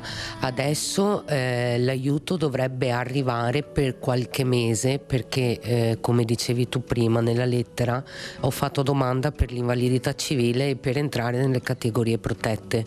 Purtroppo i tempi saranno lunghissimi, perché già mi hanno detto mettiti il cuore in pace scusa, che almeno un anno prima che si fa tutta la pratica passerà. Io sono andata dalla mia assistente sociale, che ha la stessa lettera che hai in mano tu, mi ha fatto un incontro, abbiamo parlato, anche lei è rimasta molto stupita. Mi ha detto guarda, adesso facciamo una riunione, un comitato con i vari dirigenti e cerchiamo di venirti incontro con un mensile per un tot di periodo. In attesa che questi aiuti arriveranno, Janik, noi ti diamo un assegno della grande famiglia di Rete Veneta. Cosa vuoi dire? Allora, innanzitutto volevo ringraziare te, Mirella, e l'associazione Veneti Schiacciati dalla Crisi, questa grande famiglia che ha preso a cuore la mia situazione. Quindi vi ringrazio tutti quanti. Per il carattere che ho mi sentirò sempre in debito, perché ho questo orgoglio innato dentro, quindi... No, noi non abbiamo debiti, sai, con nessuno, e neanche tu li devi avere. Noi dobbiamo solo cercare di rialzare le persone in difficoltà. Ripeto, grazie a questa grande famiglia ci riusciamo, ogni settimana diamo un po' di ossigeno, perciò tu non devi sentirti in debito, devi solo cercare di tirarti su. Io ti auguro veramente di ritornare in piedi, come ti ho conosciuto, di ritornare a sperare nel futuro. Adesso con il reddito di cittadinanza dovrebbe arrivarti anche un lavoro adatto alle tue condizioni di salute, e vedremo assieme di rimetterti in piedi, perché naturalmente con i problemi che hai di salute hai bisogno di un lavoro qualcosa di adeguato al tuo stato di salute. Perciò io ringrazio voi soprattutto perché anche questa settimana siamo riusciti a rimettere in piedi, dando un po' di ossigeno a un'altra giovane donna, 39 anni. Pensate, iniziano i problemi, iniziano le malattie, però non deve mai iniziare di perdere la speranza, nessuno, mai nessuno deve perdere la speranza. Ciao. Grazie, ciao.